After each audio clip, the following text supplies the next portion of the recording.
And we're live. Good evening, ladies, gentlemen, and all the other people in between. Welcome to the very first episode of Toronto by Day, Tales from the Rookery, a Changeling the Dreaming 20th anniversary chronicle. We're going to get a couple of things out of the way quickly, and then I will introduce you to your motley, who you will, over the next several months, grow to know and love. As a warning, this is a mature game and it may explore some dark and troubling themes. These may include body horror, gore, violence, loss of character agency, gaslighting, mind control, and many others. Our players have already discussed consent and boundaries, and we collectively avoid situations that may be triggering. The players will always let me know if anything gets uncomfortable by using yellow and red cards in our private chat. If you as the viewer ever feel uncomfortable or triggered, please pause and step away. Feel free to take a moment and take a breath. You don't have to push yourself through.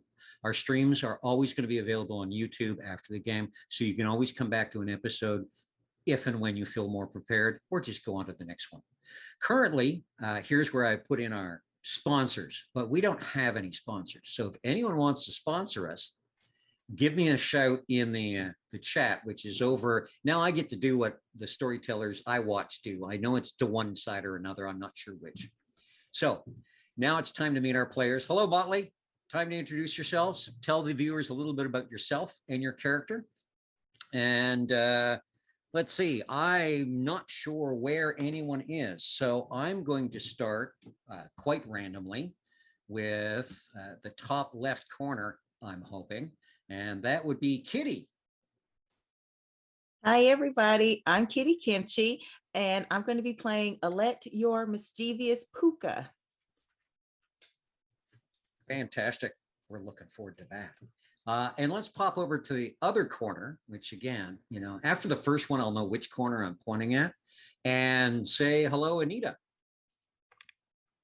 Hi, I'm not muted this time. I'm Anita. You can find me online at Panita or Critical Misses. I am playing Penny or Pen Devlin, your local resident Eshu. And taking it around clockwise, we are going to go to the bottom row, which should be on the right, which would be Rose. Hi there, my name's Rose, and I'll be playing Evalie or Lee. She will, her kith will be discovered and revealed throughout the episode. And then this one, I know where to point. We'll go straight down. And if you'd like to introduce yourself, please, Crystal. Hello, my name is Crystal.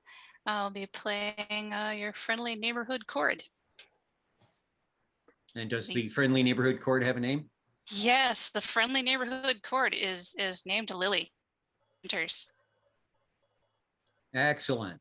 Okay. She is awkward, as am I. Okay, and wrapping it up, keeping going around, Joanna. Hello, I am Joanna, and I will be playing your friendly neighborhood Pisky, named Lara Applewood, and pronouns for both of us are she, her. Okay, wonderful. So, I imagine a number of you viewers, like several of our motley, are new to Changeling the Dreaming, because when we started setting this up and word kind of bounced around, I had a lot of folk going, oh, I love vampire and werewolf, but Changeling, what is, that's just running around being kids, right? Now, first of all, none of our characters are children. The original Changeling the Dreaming did focus on the very young, but they've gotten away from that because honestly, you need your characters to have a sense of self-agency and the ability to interact with things that kids just can't without levels of discomfort for everybody. I'm going to start with a little quote from one of my favorite authors who deals with the kind of stuff that the motley will be running into, though in a very interesting way. Terry Pratchett, who wrote in Witches Abroad that people think that stories are shaped by people. In fact, it's the other way around. Stories have always been very, very important to us. And in the modern age, they are watered down, mostly because there are so many stories. You can tune into YouTube or Netflix and find everything to entertain you. But back in the times of legend and myth, when changelings walked among the earth, the balance of glamour and banality was very different. And stories were passionate. The old stories had an energy that is often missing these days because it was not only the primary form of entertainment, but the way of learning and discovering parts of the world beyond the dark forest you might not know about. Storytelling was an honored profession. There has always been drudgery in the world. We walk to our cubicle farms, though these days we don't do that quite so much, but there are always the chores to do, and they've always been there. But storytelling, think of when you sit down and watch your favorite movie, no matter what it is, or read your favorite book. Storytelling gives a connection and really brings souls together in a wonderful way. When the elders spoke, when the weavers of words plied their craft, there was such hope and desire, such laughter and glee, and such fear and horror. And here I'm going to paraphrase Terry Pratchett a little bit. And it really shouldn't be my place to change his words, but from Lords and Ladies with a little twist, it worked very, very well. To paraphrase, the Fae are wonderful. They provoke wonder. The Fae are marvelous. They cause marvels. The Fae are fantastic. They create fantasies. The Fae are glamorous. They project glamour. The Fae are enchanting. They weave enchantment. The Fae are terrific. They begat terror. The thing about words is that meanings can twist just like a snake. And if you want to find snakes, look for them behind the words that have changed their meaning. No one has ever said the Fae have to be nice. So with that in mind, we are going to take our motley into the world of Toronto. Modern day with a few little twists. Those of you who are used to watching Vampire, the rolls are a little different, the dice are a little different, and I'm sure you'll catch on as we go through things. The motley and I have discussed the primary differences, and every now and then, I'll probably need a reminding too, as will they, and it'll come up in discussion. But we're going to take you through not an average day, a today. It's Thursday. It's the 29th of July. It's 2021. The sun has risen. The day is going. Everything in this Motley's world centers around Sick Kids Hospital in Toronto. So in the order that we began the introductions in, Alette, tell us about your day. And this is a day that you're going to interact with the hospital. So take us through waking up and what you would do before you go there and why you would go there. Well, Alette is a zookeeper. And so when she wakes up, the first thing she does is check her phone, goes to the bathroom. And when she wakes up, she has these big black cat ears. And so she takes a cotton ball and she's kind of cleaning the inside of her ears, gets ready to leave, but she has to make sure that they're concealed before she goes.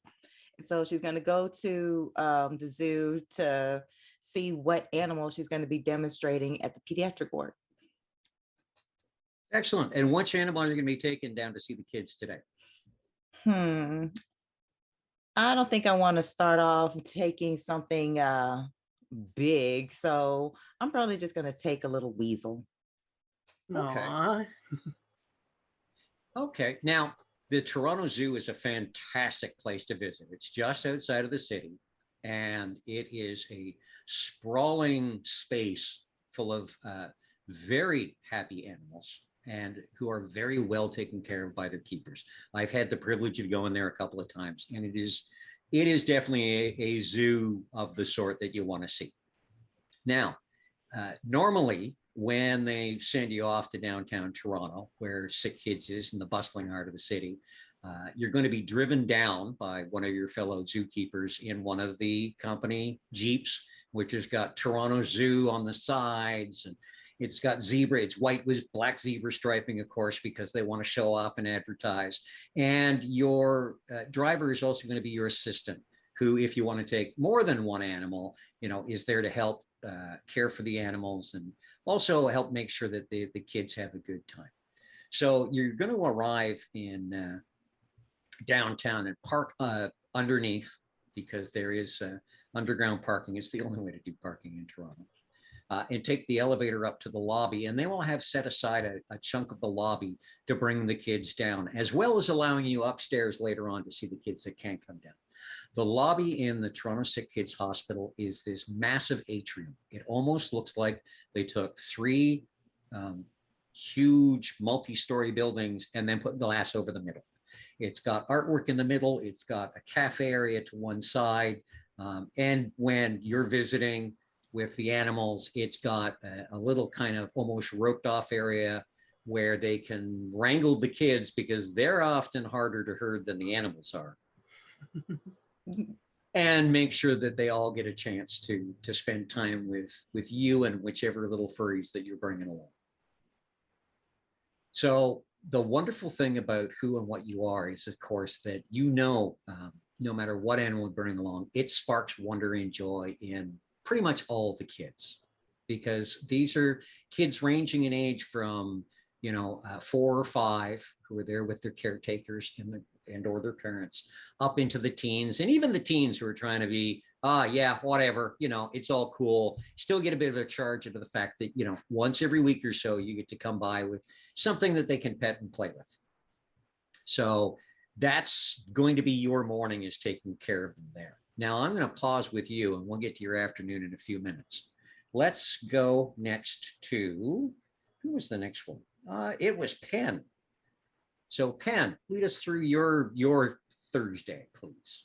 So Penn wakes up in the little studio apartment that's just above Fair Work. Penn has the neopronouns Faye, Fem, or she, her are both acceptable. But she wakes up and Faye has a shower, gets ready, does her best to sort of hide their little slightly pointed ears under some hair,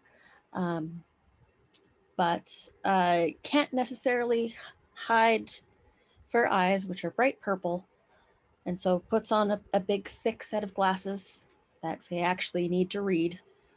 So for all the gifts that being a changeling has provided with Fem, they can't really see that well. Must have been some sort of remnant of being a human. But after they get ready and start their day, Faye go downstairs and begins a shift at the Beguiling, which is a comic book store. Run by a bunch of Eshu grumps. Faye are the only wildling currently working there, and they get really bored, and sometimes they get upset with the patrons that come in and try to mansplain comics, even though, they've been reading them since long before they were a changeling. These stories were what connected her to this whole world. But underneath, during the slow times, they'll put out a little sketchbook and open it up and just begin drawing people that are browsing between the stacks, and just sort of getting, like, she's probably drawn the stacks themselves of books. It's good perspective work, but there's just pages upon pages of those stacks, and then a few pages later of the children's hospital, because architecture is important to learn as well. Yes, and the Children's Hospital was built in the late 40s and early 50s. So as a result, it's got some definite Art Deco hints hidden under where they've tried to modernize things a little bit, make it look a little sleeker and glasser. You can still see the curves in the brass. Even the area with just those tall windows is just beautiful, and just enough that the light catches it in interesting ways, and that is also very fun for them to sketch out. Okay. Yeah. And today, are you going to stroll down to the hospital and do some sketching, perhaps during your lunch break? I think so. For lunch break, they'll probably pop down that direction. Okay. When you're down in front, and it's a gorgeous day, not too hot, not too cold, fairly sunny. It's got brilliant light for sketching by. Like normal, there's a lot of people bustling back and forth on the sidewalk.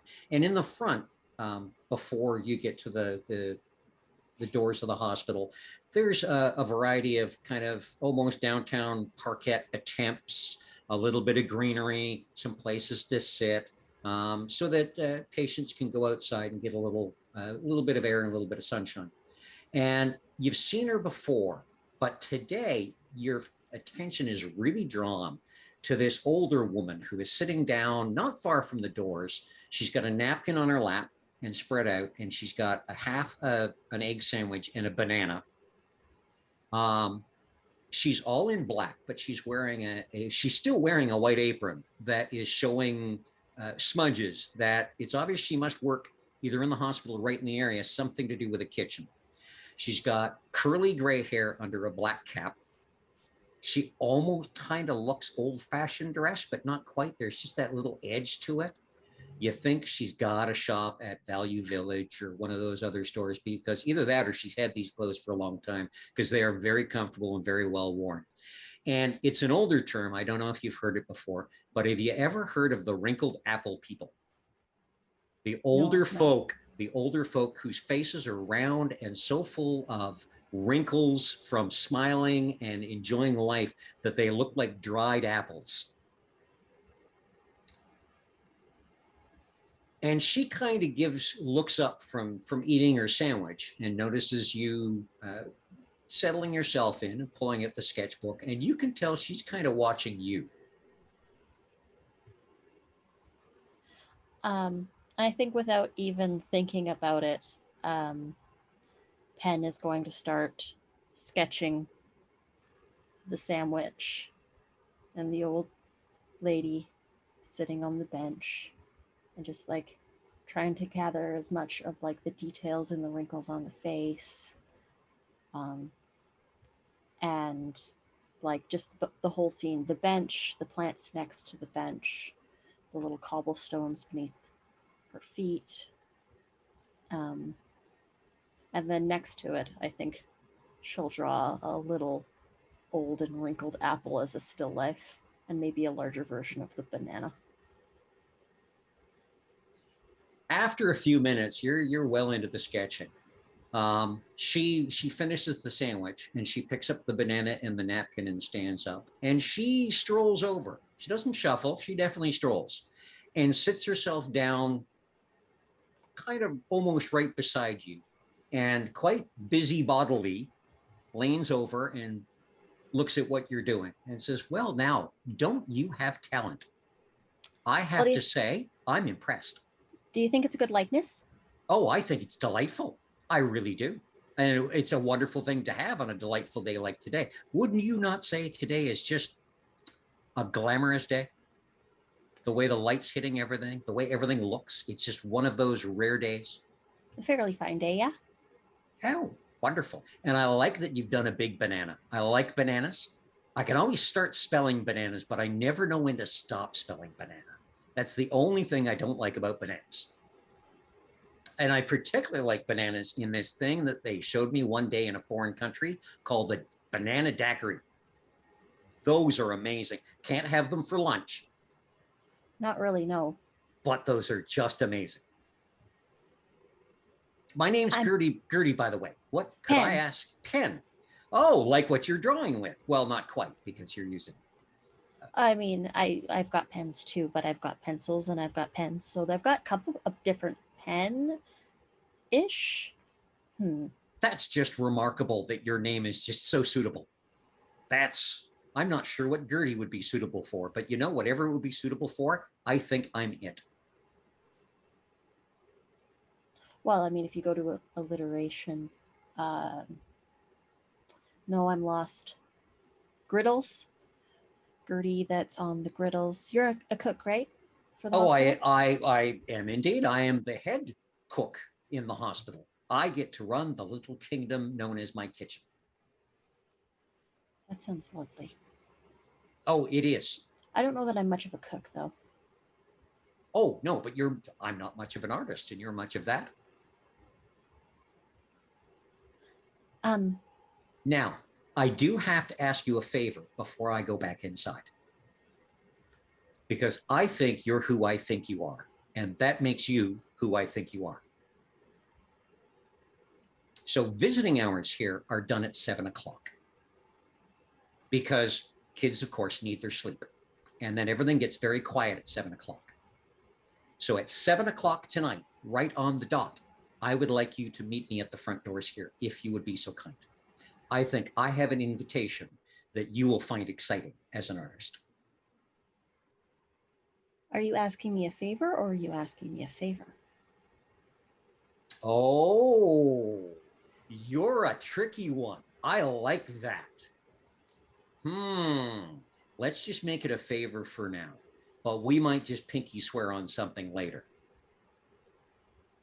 However, I will show you something that I'm bet you might have seen it before. Well, anywhere there's a good story, I'd like to go. So. Oh, I can. You're not just an artist who likes. Oh, my heart. This is wonderful. I can promise you a very good story. Well, a promise is a promise. It is indeed. When Gertie makes a promise, Gertie makes a promise. A promise is a promise, and sometimes a favor is not quite a favor, but sometimes a favor is definitely a favor.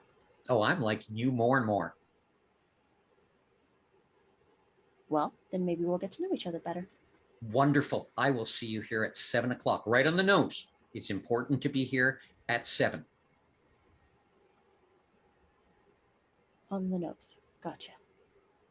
And she gets up, tucks the napkin, and with a little wave strolls back towards the doors of the hospital.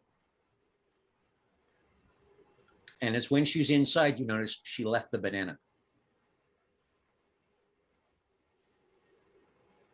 Pen is going to finish their own lunch and leave the banana. Excellent. Okay, now, before we get to the rest of you, we're going to bounce back inside because it's about lunchtime, things are going on. So they're wrangling the kids back to the rooms for lunch. And Alette, you've met Gertie before. You know Gertie because you have had occasion to have to hunt up your driver, and he is usually, especially if it's Ed, the older guy, downstairs in the cafeteria drinking coffee and sometimes flirting with Gertie. Though when you've watched, if they're over 60, Gertie looks like she'll flirt with them.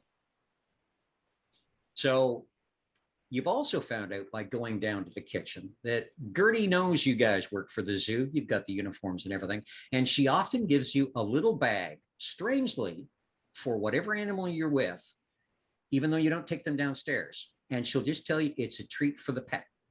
And it's always appropriate to the animal you bring. And she'll tell you it's just a little something that's a leftover and they couldn't serve it to anyone.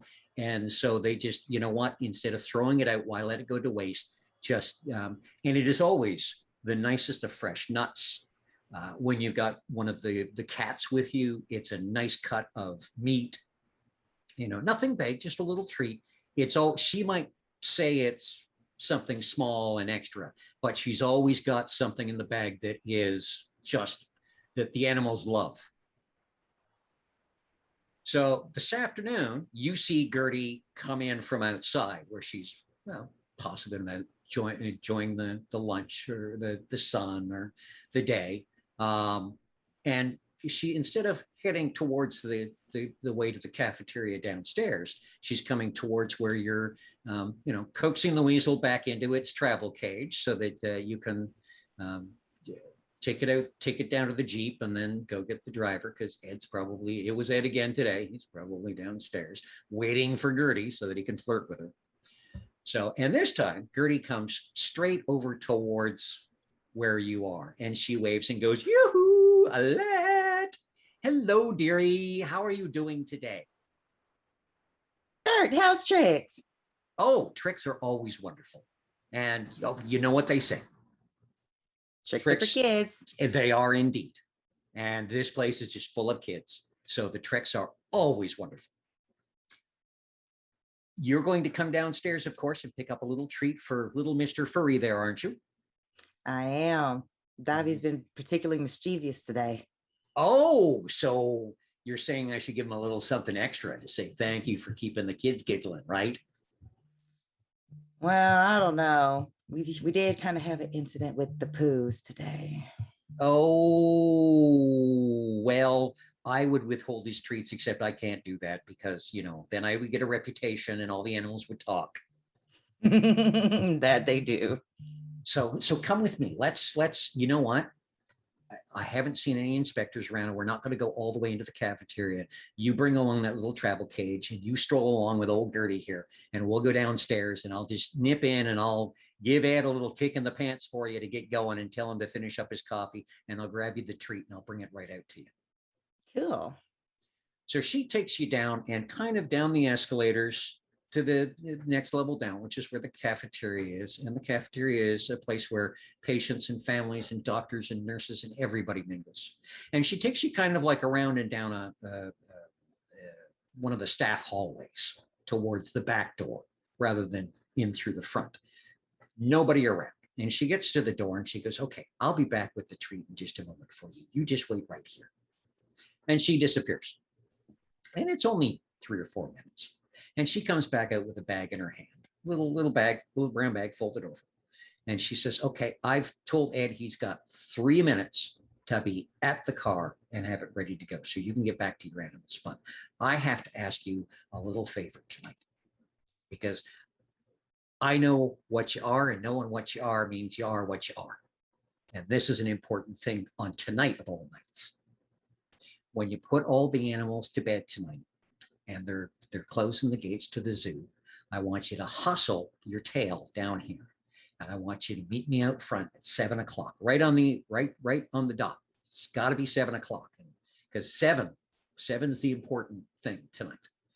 And then at 7 o'clock, if you meet me out front, we're going to go to I'm going to show you something in this hospital you've not seen. And I know you've been all over it, taking your animals to various rooms and stuff and showing them to the kids and making them all, happy and reminding them of the magic in the world and in the animal kingdom. So I'm going to show you a place here that is just going to tickle your curiosity so much, and it's going to make you dance in circles. You'll be so excited. Okay. Wonderful. Okay, dearie, I will see you at 7 o'clock, right out the front doors. She picks up Dobby and she's speaking to him in Weasel. Like, Dobby, I think we're about to go to Oz. And Gertie hands you that thing, and she doesn't even blink an eye when you chitter at the weasel. She just kind of grins a little more, turns around and disappears into the kitchen again. And you can, when the doors open, you can hear the kitchen bustling away and people doing things and cooking and the clatter and everything. And she disappears. When you go back out, you make your way back down to where the Jeep is. And sure enough, Ed's down there. And he's, Jeep turns it on and he's tapping his fingers. And I don't know what was up with Gertie today, but boy, somebody lit a fire under her butt. I see. What did you do? I didn't do nothing this time. I mean, I haven't seen her so bouncy and happy about things in a long time. I'd almost think she was cheating on me with one of the other old fellows, except I know I'm the one who'll be taking her out eventually. You watch, it'll happen. I'll take your word for it. It'll happen. I will be her 5th husband, guaranteed. You can count on that. Pictures. Send pictures. You'll get to come to the wedding. Trust me on this one. I don't think Gertie would have it any other way. Okay, and he starts taking you back, driving you back towards the zoo.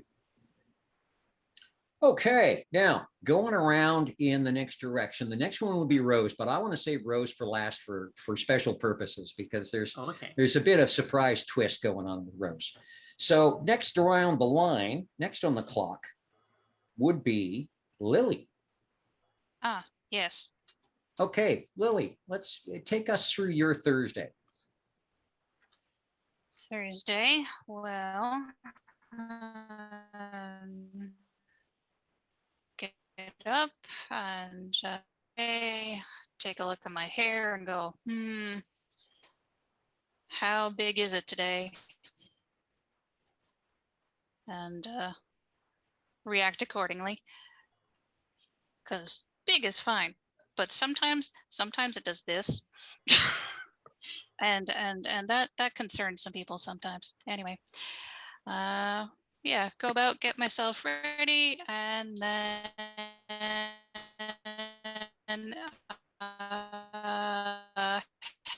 head for my book of carts over to the sick kids hospital and portion them out to who requested them. Okay, so you go to the library first, and it's Thursday, so you grab your little bookmobile type set of cart and get it wheeled over to the hospital. And you're rolling through various floors. You do a couple of different wards where some of the kids have finished the books that you brought around last Thursday, and they'll trade them off. And some of the kids have been waiting for a couple of books, and some of the kids are still working on them. And you're gonna, as you're strolling up and down the hallways, one of the people that you're gonna see, and you know her very, very well to see from a distance. Her name, and you've heard her name discussed. You've never met her personally. She is Beatrice Grackle, the head nurse. She is 6 foot tall. She is slender, always turned out very prim and very properly in black dresses and black skirt suits. She is what you would call a handsome woman. She's not gorgeous, but there's something striking about her. Her hair is her gray hair. Yeah, you've heard rumors that she's 80. You've heard rumors she's 120. You've heard rumors that she somehow started work at the hospital when it opened in 1951 and has always been there. Staff like to whisper about Beatrice. You've also heard that you better call her Betty. You don't call her B. She does not take B. She is never B. She does not do B. So, and you've also No heard bees. no bees. You've also heard that anytime you go past, she's mentioned that she rather enjoys seeing the little lore keeper running around the hospital.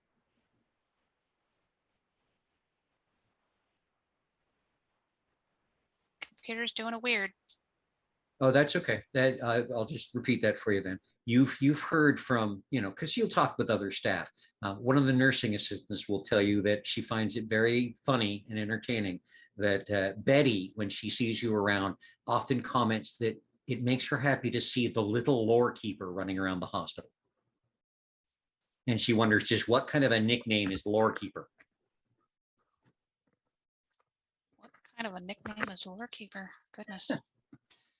So today, you're running your cart down one of the hallways, and usually the hallways have got people in them, families, patients moving around, but you turn a corner and there's a nice long hallway and there's nobody in it. It just feels quiet. And as you're about halfway down, heading to the next ward to hand out your books, Betty appears at the other end, and she comes around the corner and she walks like she has a purpose. She always walks like she has a purpose. When she is on the floor, nurses seem to work more attentively because nobody has seen her talk sternly with a nurse, but there are stories that, you make sure that you do the right job and you do it with heart and passion, or you will have to talk to Betty. And as she gets closer, she smiles a little bit. This is a woman who does not smile often, but she smiles a little bit. And she says, "So how is our little lore keeper today?" Well, I'd say that Lily would be a bit surprised and nonplussed that anyone would be asking me that question. And say, fine. Why'd you ask? Well, I've been watching, not just you, it's what I do. Because there's them, there's us, and there's me. And I think you'll do. So I think tonight that you will come up to the 7th floor at 7 o'clock and meet me at the nurse's station. Because I can promise you secrets that would make your family jealous. Hmm. I will see you at 7 o'clock. And she just strolls off.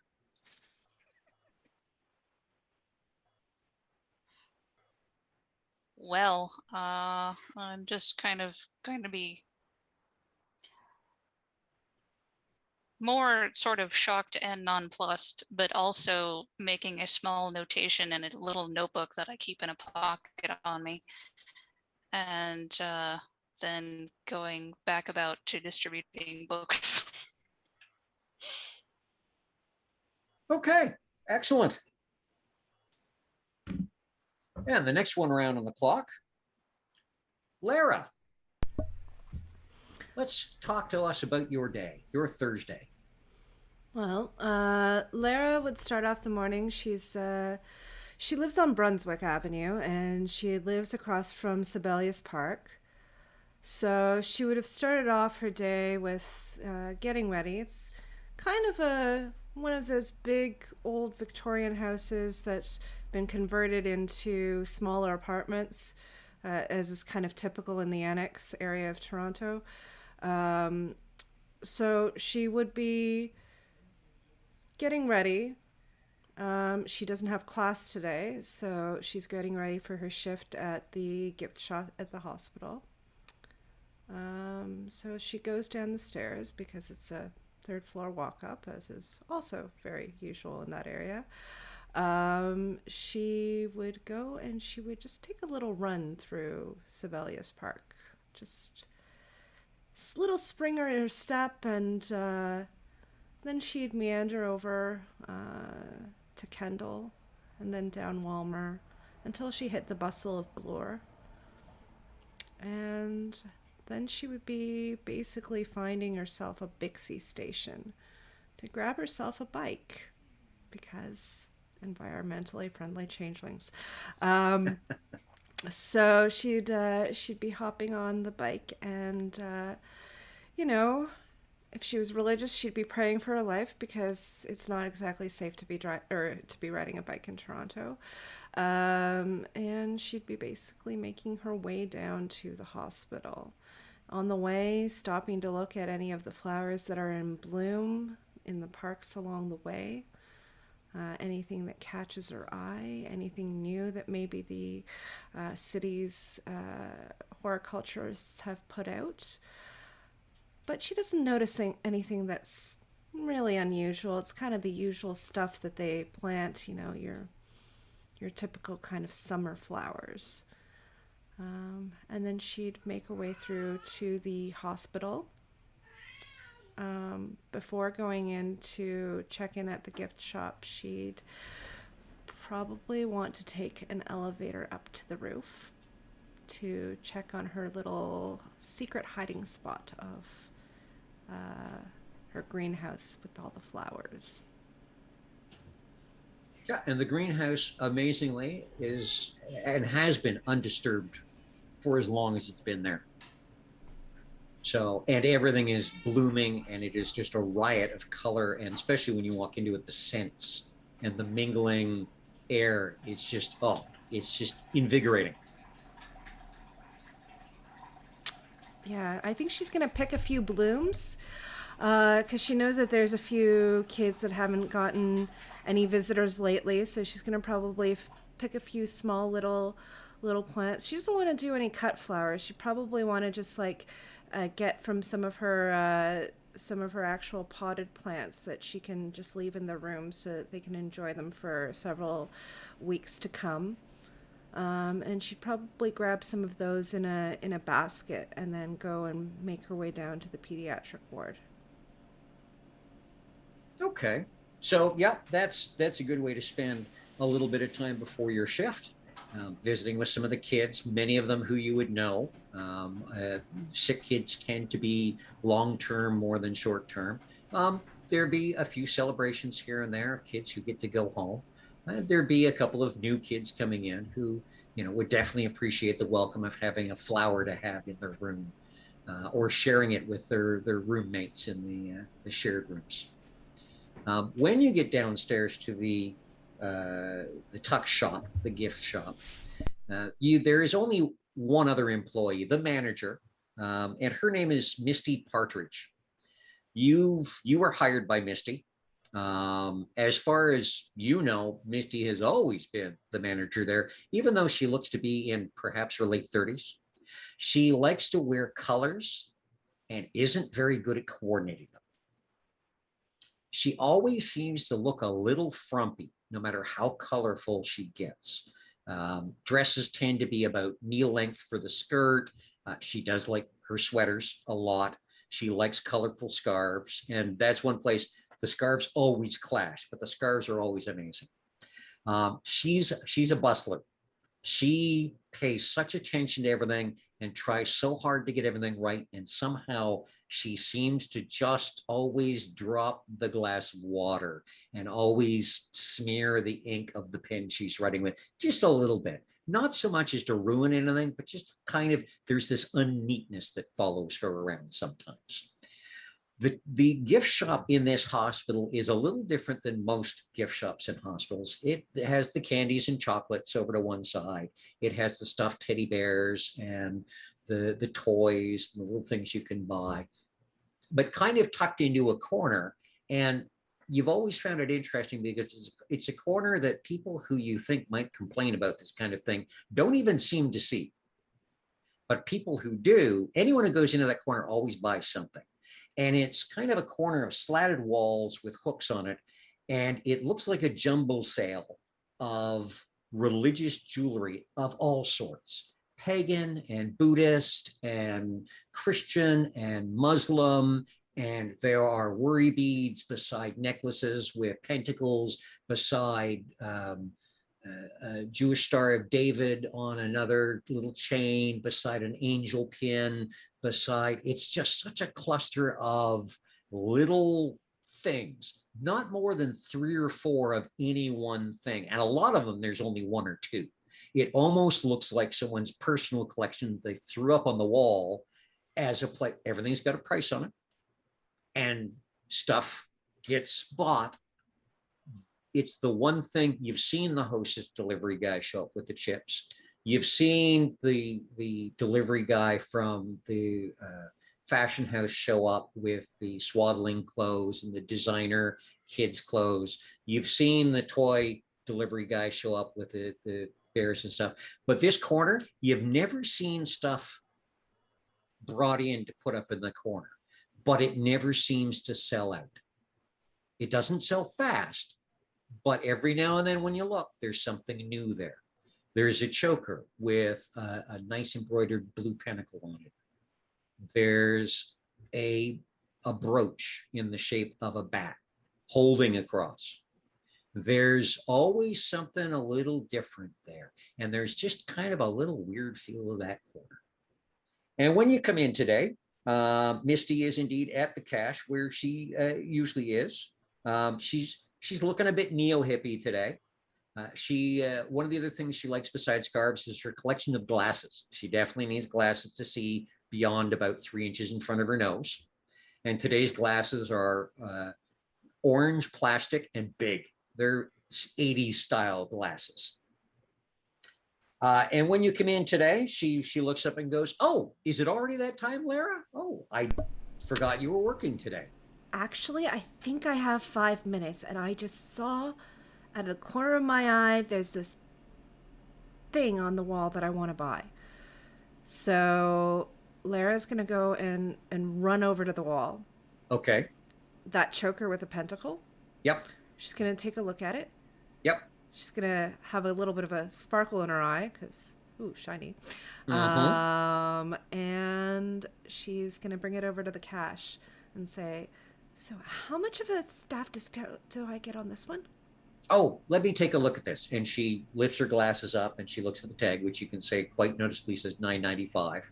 And she lets the glasses drop and she goes, "I believe for you, just because today is today, we're not going to worry about it." Ooh, That's It's fantastic. it's call it a 100% discount just because it's been ages since you bought anything. Oh, that's that. Thank you. I appreciate that. Oh, And you're very welcome. I mean, anything I can do, and especially all those good luck charms. I mean, hopefully it will bring you the wonder and magic that you need in your life. Lara's gonna carefully just take it back off the counter and stick it in her pocket. Like, just crumple it up and stick it in her pocket. Okay, I think I'm ready to start my shift now.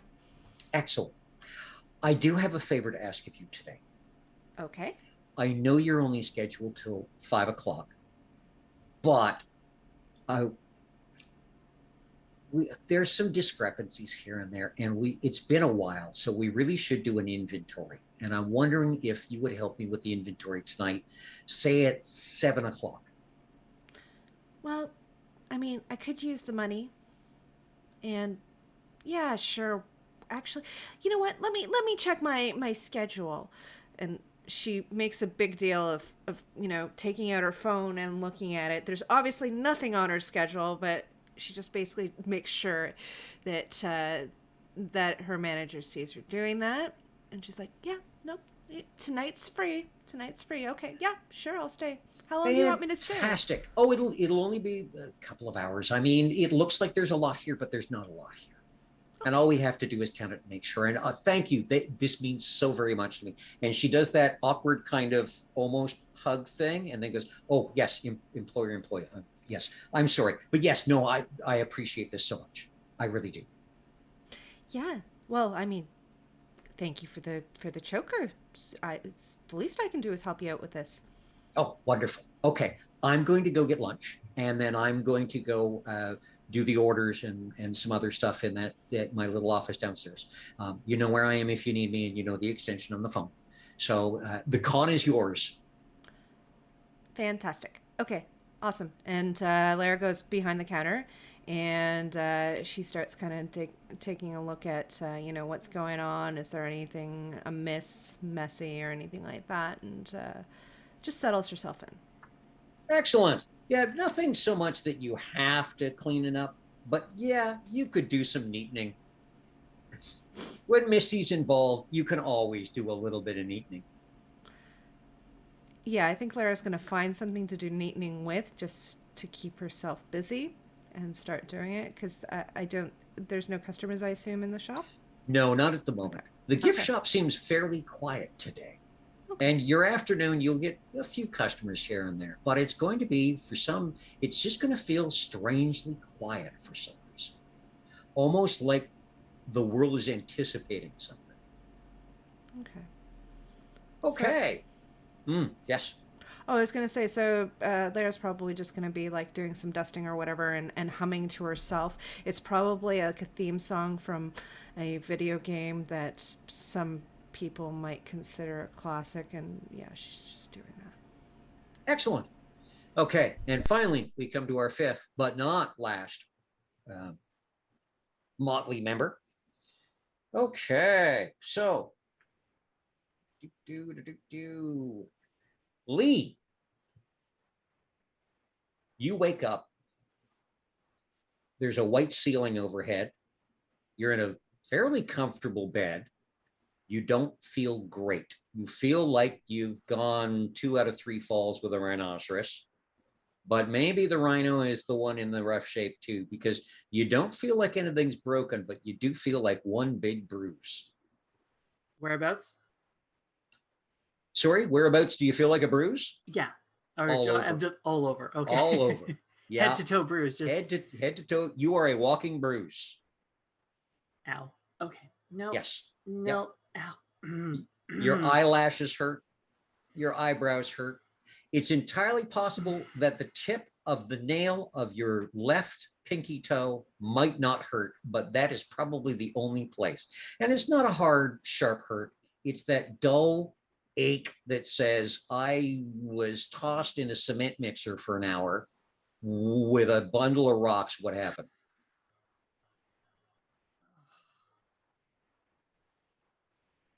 Okay.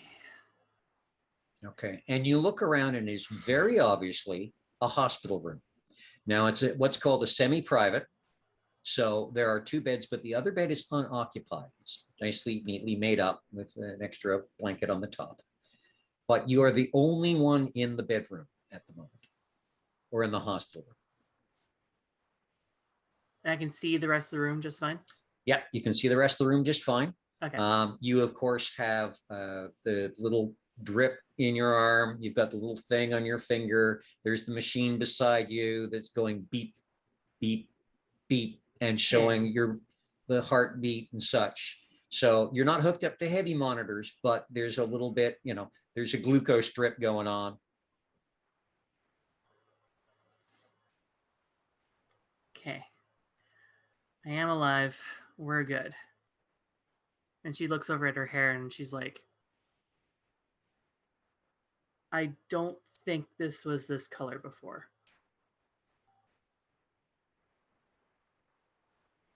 And she's going to look over to the door. Is it open? No, door is closed.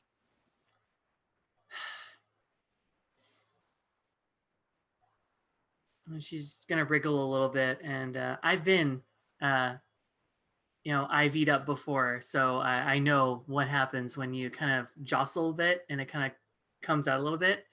The machine starts to beep. So she's jostling a little bit and she twists in a way that makes it happen. It takes a moment or two, but yeah, there are always ways to wiggle to make the machine get snarky. So it starts to give you that kind of wheezy little whine in the background. And after maybe half a minute, the door opens and this young blonde female sticks her face in and goes, "Oh, you're awake. A minute. I'll be right back." And she disappears and the door closes. And seconds later, the door opens and this very tall, dark-skinned African Canadian, chiseled features, doctor's coat, stethoscope kind of tucked in one pocket, a file folder in one hand, comes in and just across the bed and says, "Ah, you're awake. This is how do you feel?" Like everything hurts and things are different. Well, one thing is obviously different. Well, waking up in a hospital room, I would think that this is definitely different than where Yes. what do you remember last? Where do you remember being? She's going to think about it and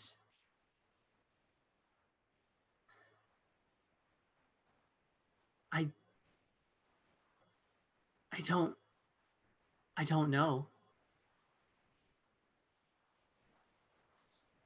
I see. Okay. I don't know why. Doc, is there anything like you were brought in yesterday afternoon. You were found lying on the sidewalk, unconscious, and an ambulance was called. It was a side street. No one saw anything. We're not sure whether you were hit by a car. So far, tests don't show anything that you did not have a cerebral event. The MRI is clear. We would like to do another one. After 48 hours. I clearly am having some kind of cerebral thing because I can't remember what I did in the past few hours, and you're telling me I woke up unconscious. Like, what the hell? City living. That might be something you would hear. Well, it's not necessarily a cerebral event. It may be trauma induced. Again, I'm a GP. I'm not and we will get you in touch with a therapy level psychologist of like, and we will take a look at this. So there are a variety of reasons why you may be suffering temporary insomnia. I would expect that your memories will come back to you, perhaps quickly, perhaps slowly. Every case is different. We will work with you in order to facilitate things. When you were found, there was no identification on you. That's not. There was no purse or anything. Your pocket contained $23. And fortunately for you, and strangely perhaps, an OHIP card. Now, it was the old red and white OHIP card, and we stopped taking those a little while ago because they don't have the mag strip on it. It had your name on it, so we do have your name, and one of our nurses is checking. So far, we're not getting anything out of it. And the OHIP number is attached to a file, but there is no address on file. So there's no information to track through the OHIP number. So fortunately, you are covered by the Ontario Health System. So you're not going to have to worry about, oh my Lord, how am I going to pay everything once you get out of here? But you are currently Sick Kid's favorite mystery. Newest and most wonderful mystery. You already have several people who are banging away on computers doing the Google thing to see if they can find out what is going on. But I can tell you your first name is Lee. Oh, wait. Now, does that Yeah. ring a bell? I think my first actual legal name is Evely, but everyone just calls me Lee. You see? Not legally changed it yet. That might help. I see. Okay. I will definitely take that to the nurses. And while he's saying this, he's getting out the blood pressure cuff and putting it around and checking it. As he continues talking with you, another nurse comes in, quiets that alarm, checks the connections, makes sure everything's good. Checks the pillows. And within a few minutes, you've got kind of a bustling group in there. Apparently, you're not just, their favorite mystery, but their favorite mystery. So there are, somebody rolls in a cart and just a bedside cart, puts it to one side. There's a glass of water on it. That's all. But it gave them the opportunity to roll in the cart. And there are a couple of nurses. The odd other doctor sticks their head in, sees this gentleman, nods, continues on their way. A couple of orderlies come in, and the checking continues. And okay, and he puts the stethoscope in, gets you to sit up, listens, asks you to do the breathing thing, breathe in, hold it, breathe out, checks a few things, tucks the thing back in, opens the file folder, takes a pen, makes a couple of notes. He says, okay, now, do you prefer Evely, Lee? How would you like me to address you? I like Lee. Excellent, Lee. My name is John LaCour, Dr. John LaCour, but you can just call me John. There's no need to stand on formality. I will be your doctor at least for the time being until we determine what has been going on and where we would best to direct you to continue your healing journey. So for the time being, we're going to make sure that you're comfortable here. There is a little call button right here, and he taps right beside the head of the bed. So if you need anything from any of the nurses, the orderlies, give us a buzz. Are you feeling hungry at all? That's when a sort of a growl comes right from her stomach. She's like, very much so. Oh, excellent. If you're hungry, if you need anything at all, your drip is on a little rack. It's got wheels. If you need to use the facilities, they are right there. You're kind of lucky. You have a private room right now until we unfortunately get the next person who gets a semi. So that's ready to go. So when you're hungry or need anything, and he reaches over and hits the call button, and there's a little light that comes on, and you don't hear it. He says, and usually it's only a moment or two. And he turns towards the door, kind of with an expectant look, as this very tall, very striking looking woman in a black dress with nurse's jacket over top, steps in and says, "Yes, Dr. LaCour." And he says, "Oh, Beatrice, I did not expect the head nurse to answer the call." And she looks at him and says, "And you would deny me the chance to look at our favorite little mystery? Everyone else has gotten to parade by here as if she was some kind of an exhibit in a museum." And he said, "Oh, no, no, no, no, no, no. I'm sorry, Beatrice. I did not mean to put it that way. And she's not an exhibit. She is a patient and will be treated as such." And Beatrice looks at him, the head nurse, and she goes, "And I will see to that. Now, what can we do for you today?" And they both look at you, and the doctor says, "What would you like to eat?" We don't have a fancy menu, but we can try for something." I will have whatever you got. I'm going to suggest we start light with soup, Jello, because everybody loves Jello. Perhaps a little bit of stew or whatever heavier meat and veg we've got downstairs. And he turns around to Betty and says, "And orange juice?" And she goes, "Apple juice," and turns around and walks out. And he turns back and says, "I guess it's apple juice today," because nobody argues with Betty. And also, actually, I kind of prefer apple juice more than anything. Excellent choice. And I'll tell you, if Betty is going to pay attention to you, you could not be in better hands. She'll make sure that the nurses are right on top of everything. So I'm going to leave you to rest. You've got a lot to think about. Suddenly waking up in a strange place without much more than your name. And I will start making the arrangements to get you the assistance that we are obviously going to need to get you back to being the healthy you that you remember being. Right. Okay. And the nurse's name was Betty? Betty? Yes, Beatrice prefers to be called Betty. Betty. Okay.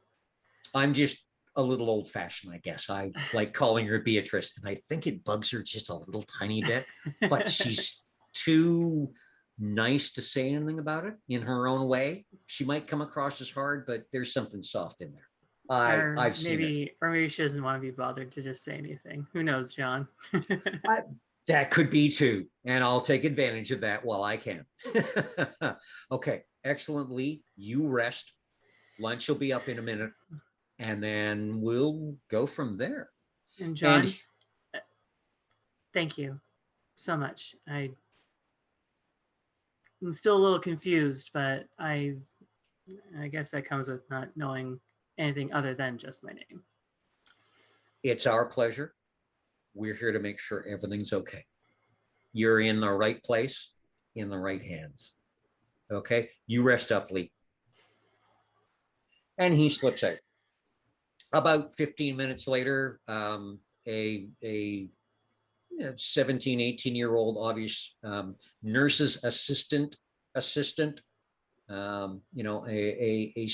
on co-op kind of thing, brings in a tray, puts it down on the little table that had been rolled in, uncovers a few things, and there is a chicken soup, chicken and noodle that is so you almost swear there's more meat and noodle in there than there is broth, and some cut up vegetables, a little bit of carrot, a couple of peas, a little bit of celery, and just the smell. It almost smells like home, wherever home was. Under another plate is a slice of what is obviously chicken breast, a few home fries, and some corn with butter on top of it. And this doesn't look like your normal hospital food. The chicken is not gray. It looks like chicken. So somehow I expected this to look a little different. Thank you. And the nurse says, compliments to the chef. My name's Sarah, and I'll tell you, with Gertie downstairs and Betty upstairs, oh no, the food in this hospital, we have other hospitals sending people here to find out how we do it so they can do it too. I can understand. It looks really, really good.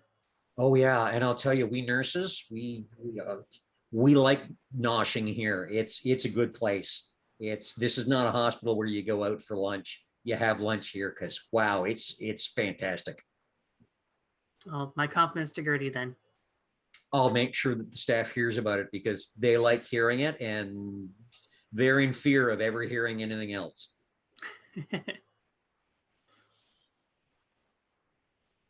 Yeah, and then she's just gonna dig in. Excellent. Okay, we've been rolling for close to an hour and a half. It's a little early to take a break, but this is a natural point at which to kind of take a pause, let everyone relax and stretch, hydrate if you need to hydrate, go hit the facilities, grab a little bite to eat. The nice thing is, this is not a vampire game. So the motley can nibble on snacks and not appear to be out of character. And we will be back in about 7 to 10 minutes to see all you viewers again, both of you, and we will continue on with the entertainment. Woot woot.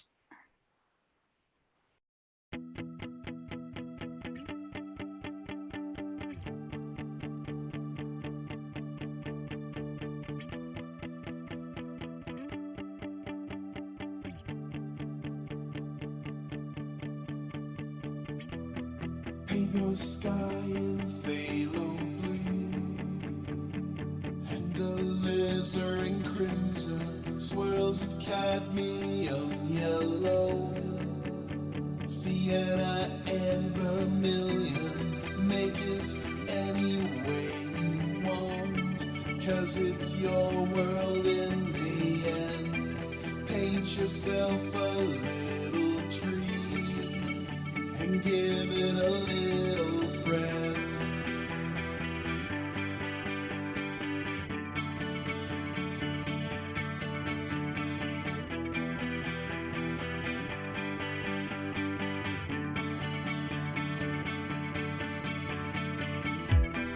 Pick the colors that you like, held together on your brush.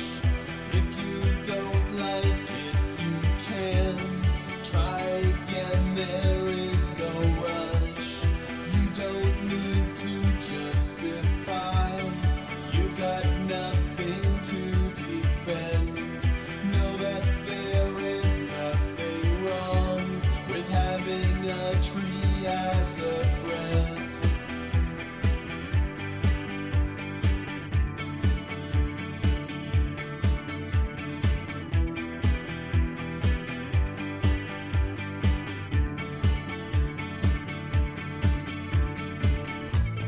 You can do what you want, just make it passionate. There are no mistakes, just happy accidents. Just use your imagination any way you please. This is your creation, so build it as you see. Seek out new sensations, or sail infinite seas. You're the only one to please. To be a happy little tree. We're all happy little trees. Always swaying in the breeze. We're all happy little trees. Paint your world in Prussian blue. Give yourself a big bright sky. Add some white and burnt umber, and give your world highlights. You're the creator of this world. Find your freedom on its canvas. Make a small room of your own, or dream up entire planets. You can do what you want, just make it passionate. There are no mistakes.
Rainbow sky in phthalo blue, and a lizard in crimson, swirls of cadmium yellow, sienna and vermilion. Make it any way you want, 'cause it's your world in the end. Paint yourself a little tree and give it a little friend.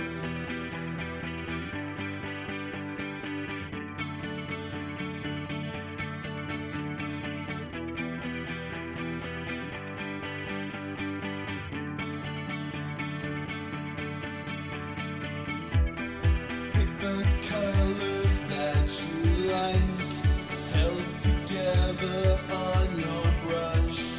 If you don't like it, you can try again. There is no rush. You don't need to justify. You got nothing to defend. Know that there is nothing wrong with having a tree as a friend.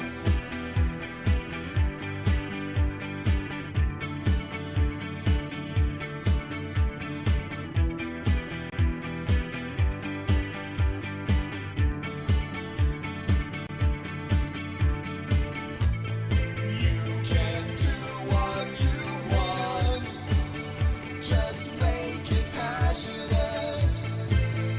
There are no mistakes, just happy accidents. Just use your imagination any way you please. This is your creation, so build it as you see. Seek out new sensations, or sail the heaven seas. You're the only one to be a happy little tree. We're all happy little trees, always swaying in the breeze. We're all happy little trees. Paint your world in Prussian blue. Give yourself a fake bright sky. Add some white and burnt umber, and give your world highlights. You're the creator of this world. Find your freedom on its canvas. Make a small room of your own, or dream up entire planets. Okay, we're live. We're back. Hello, folk. Hello, Motley, and hello, Hi. viewers. All two. Hopefully, there's three of you now. Hey, if we've increased by 50%, I'm good. Thanks for being bored and tuning in. Hopefully, you'll be entertained. Tune in next time and bring your friends along. So, we had just gone, if anyone's tuning in now, we had just gone through everybody's day, Thursday, July 29th, 2021, at Sick Kids Hospital in downtown Toronto. During the day, if you've missed this, you can go catch it in VOD on Vancouver by Night, the YouTube channel, where we encourage you to subscribe up. We're over halfway to our 1,000 subscribers mark, where we'll throw a big party and invite everyone along or something. I'm not sure what they're doing. So everybody has met certain people and has done certain things during their day. Mostly a pretty typical day for everybody. So we're going to kind of skip ahead a little bit. The evening hits. Everybody has done their work, done taking care of the responsibilities. They've gotten to have their dinner, and it's about 6:30, 6:45. It's starting to climb on to that time. So let's just go around the clock again and start with Alette. Are we heading down to the hospital? Yes. Are we taking along any furry friends, or are you just going to go yourself? I'm just gonna go myself. Okay. And just for our audience, it's your off time, so you're not dressed in your standard zoo uniform, which is khaki shorts or khaki pants in the winter and work boots, and the standard khaki shirt with the sleeves rolled up and the pockets all over it, and looking like all you need is a pith helmet and you're ready to go take pictures on the veldt. So, what do you dress like when it's just time for you to relax and have an evening? Right now, she's wearing wide leg jeans, a pair of black Adidas, and she's wearing a black shirt that has a cup on the front that says Boba Life on it. And she's wearing a baseball cap with her hair in a Excellent. ponytail hanging out the back. Right on. Okay. And Pan, it's approaching 7. Are we heading to the hospital as well? Yeah, Pen's on her way there. Just wearing the exact same thing that she wore to work because she works in a comic book store and dress code's not necessarily so much of a thing. Carrying along your sketching supplies this time as well? Yes, absolutely. Always. Okay. So both of you are arriving now. The front area in front of the hospital, the kind of outdoor area, 7 o'clock on a Thursday. Toronto doesn't sleep and is busy as heck. So you'd think it'd be bustling. But weirdly, for about a half block in each direction, there's just nobody on the sidewalks. It's just, again, quiet. There's that almost anticipatory feel. The sun's not quite gone down yet. It's disappeared behind the buildings, but there's that really neat lighting effect you sometimes get around dusk in the evenings, early dusk, where everything just kind of pops that little bit more. The shadows are a little bit sharper, the colors are a little bit more vibrant. There's just something, there's a feel in there. And so coming from the zoo, you'd be coming down and then the subway down. So you'd actually both be coming from kind of opposite directions. Now, you'd be walking west, and Penn, you'd be walking east, and you'd Yeah. both be coming into the front area about the same time and standing right by the front doors, just like she was, with no cares in the world, just waiting for things, of course, is the very familiar grandmotherly sight of Gertie, still wearing the apron over her black dress.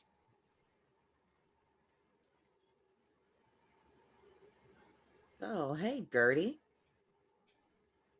Well, hello, friends. Oh, and look at you. Both of you are just looking so casual and relaxed today. Isn't today just a wonderful day? I mean, I'm always casual and relaxed, but you know. Oh, yes, but there are degrees of casual and relaxed.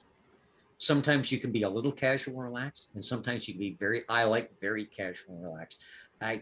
Most days at this time, I'm at home and I have my big furry slippers on, and they are up, and I have one of my daughter-in-laws taking care of dinner and making sure everything is running well once I put the kitchen to bed downstairs. Well, so let me ask a question, Gert.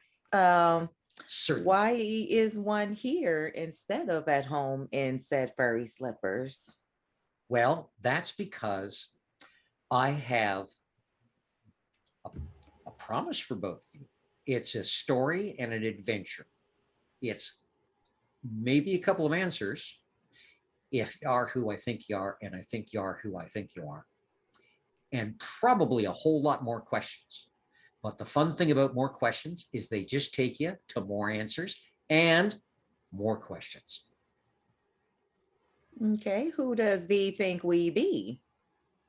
Well, I think that you are closer to the spring than the fall. Let's put it that way. I think when the dance of the seasons is going around, that you perhaps are both the sorts that find it just a glamorous time of year, let's say, wink, wink. I'm more of a summer child personally, but I can see what you mean. And I think both of you, and you're going to meet some more people tonight. I think both of you are the sort that understand that there is still magic in the world. It's just a little harder to dig up.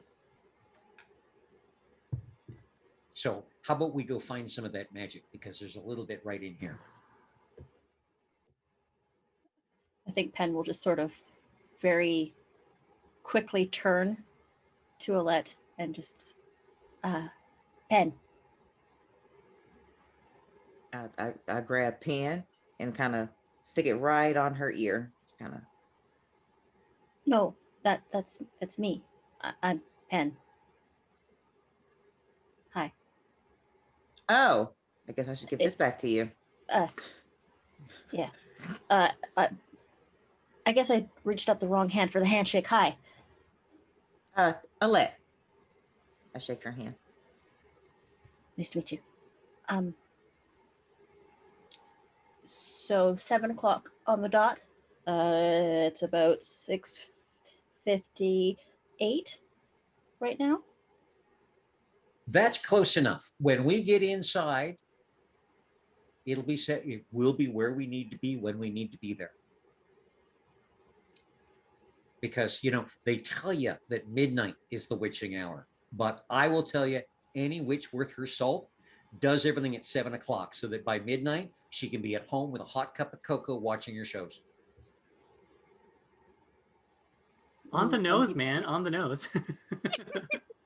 Some folks think it's 3 a.m., but I think that's way too late for witches. Well, I've known some witches in my time that like the 3 a.m., but I like the 7 o'clock. And I'll tell you, just in case you're worried about this, we do not hold with dancing around in the moonlight in your all-togethers. We're not those sorts of witches. Good to know. Darn. And I lotioned up and everything. And she turns around and pushes through the door and holds it open for the two of you and says, come on with me. Remember, adventure always starts with the first step, and this is the first step. Alette looks at Penn like, concerned. Kind of. She's not saying anything, but she's looking to see if she's okay. Penn just sort of like looks to Alette with just this sort of like this half grin and says, at the very least, it's going to be a very good story. Let's hope so. And she walks in. Okay. And Gertie's going to lead you across to the elevator and steps from the elevator doors. There's a bank of 4 elevator doors. She heads for the second from the left. And just before she gets there, there's a little ding. She hasn't touched a button. She's not close enough to do it. And the elevator has arrived and the door's open. And she leads you into the elevator. Practical witches practicing practical magic at a practical time. Wearing practical clothes. This is all very practical. And as the doors slide closed, she hits the button for the 7th floor. And while you're riding up the elevator, we will go to Lara. Yes. Okay, so coming in for inventory. Now, strangely, just because timing is what the timing is, you're there either a few minutes before or a few minutes after all of this at the front, so that you miss it entirely just because timing happens that way sometimes. So I'm going to expect, given Lara's nature, that you'd probably show up a little bit early just so that you can get into things and get things done. That sounds about right. Yeah. Okay, so you get in there, and the gift shop has it's usually a very wide open kind of to the foyer, but the gates have been pulled mostly closed, and there's a little handwritten sign in thick green marker on a bright orange piece of cardboard, and weirdly there's glitter on it as well, and it just says, "We're sorry, we're closed for inventory." And you can see Misty bustling around in there.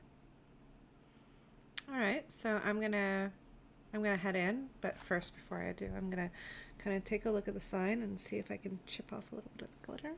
Oh yeah, the glitter comes off on your finger just fine. So, and then I'm just gonna smear it on my arm, just because. Okay. And you walk in and Misty says, "Oh, fantastic. You're here. This is wonderful. It could not be a better evening. It really could not." Now, what we need to do is I've already done a head start on the chocolates and the chips and the bagged snacks, and I've counted that. Um, there is a box over behind the cash register, and it has got some stuff in it for storage, but somehow it ended up in our storage and it shouldn't have been. It's actually for storage for the nurses station up on one of the other floors. So now I'll have to take you up there because we'll have to go into an employees only space. But it's a good chance to show you.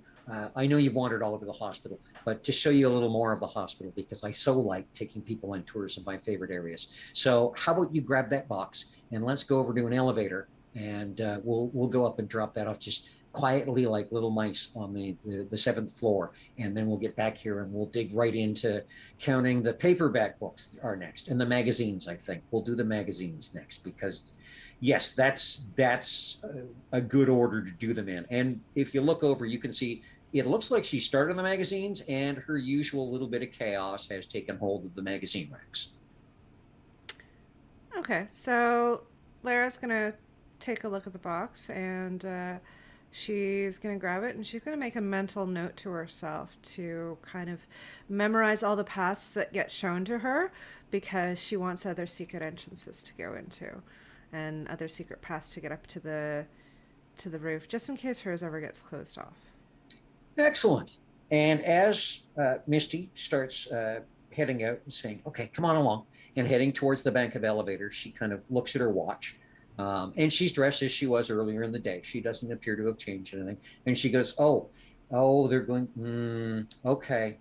No, it's a good time." And just as you stepped out of the gift shop, you heard the ping of an elevator. But as you come around the side toward the bank of the elevators, none of the doors are open. The numbers are all showing that they're all moving. Two of them are going up, two of them are coming down. And as you walk towards it, the third from the left reaches the bottom and just almost like it was welcoming you in. It goes ping and the doors open. And Misty goes, "Well, how do you like that? Our timing is lucky today. It's not often I get to be lucky." It's a good timing today, isn't it? It is. Excellent. And she leads you into the elevator, hits the seventh floor, and the doors slide shut. Okay, Lily. So, are you heading back down to the hospital for 7 o'clock? Yeah, I think so. Well, I mean, if I'm done with work and everything, I'm probably change a little bit. I mean, because you don't have to be quite so formal or whatnot. But yeah, mostly would be grabbing a rather strange little backpack full of interesting objects and putting on maybe boots instead of a regular walking shoe type thing. And yeah, heading over. Okay. And again, through another strange twist of fate, somehow you arrive at the front doors of the hospital. Large, lots of glass, easy to see everything. But the timing is such that you just apparently might have missed anyone else who's there. Because strangely, again, as you walk into the frontage area and walk towards the doors, you can see the head nurse, Betty, standing there, looking slightly expectant, but also looking like she belongs. It might feel a little weird seeing her outside because you've never seen her outside of the halls before. So it's a case of, okay, wait, are you sure that this belongs in this space? Okay, I guess if it's here, it must. And she's not fidgeting. She's not tapping her feet or anything. She's just standing there with her hands held together in front of her. And the usual stern look. There might be the slightest twitch of a corner of her lips and a smile as she sees you kind of come around the entrance, from the down the block and towards the entrance. And as you approach, she nods and says, excellent timing. Punctuality is very good. You will definitely do. Are you ready?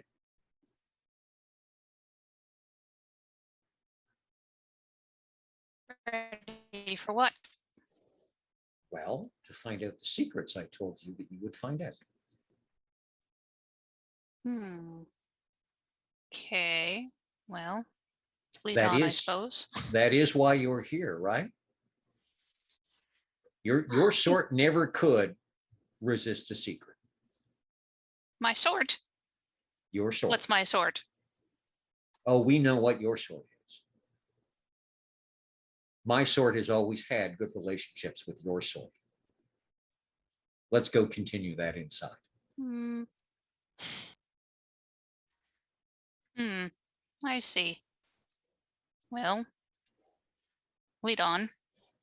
And she opens the door and she walks in ahead of you and she strides very purposefully towards the bank of elevators. And you're pretty sure that when you walked in, you heard one of the elevators ding, but there are no doors open. The numbers are, 3 of them are going up. One of them's coming down. And as you approach the elevator, she says, oh yes, we must make a short little side step on the way. There's somebody else we have to pick up. Okay. They're already here. And Oh. three steps from the elevator, the one that's coming down, the far right one, and it reaches the ground floor and goes bang, and the doors open. She does not even have to slow down or stutter her step. She glides right into the elevator, turns around, holds a finger out on the door, and says, come with me. Okay. Get on the elevator with her. Get on the elevator, and the doors slide shut, and she hits the 5th floor. She says, we have to go to the adolescence ward, which are where the older kids are. We have a new arrival who I think you and the others will get along with just fine. Others? Oh, yes. You never go on a quest alone. Have you not read Tolkien's best books? I read a lot of things. I thought you would. Now, I'm not promising you wizards and hobbits, but I might be promising you wizards and hobbits.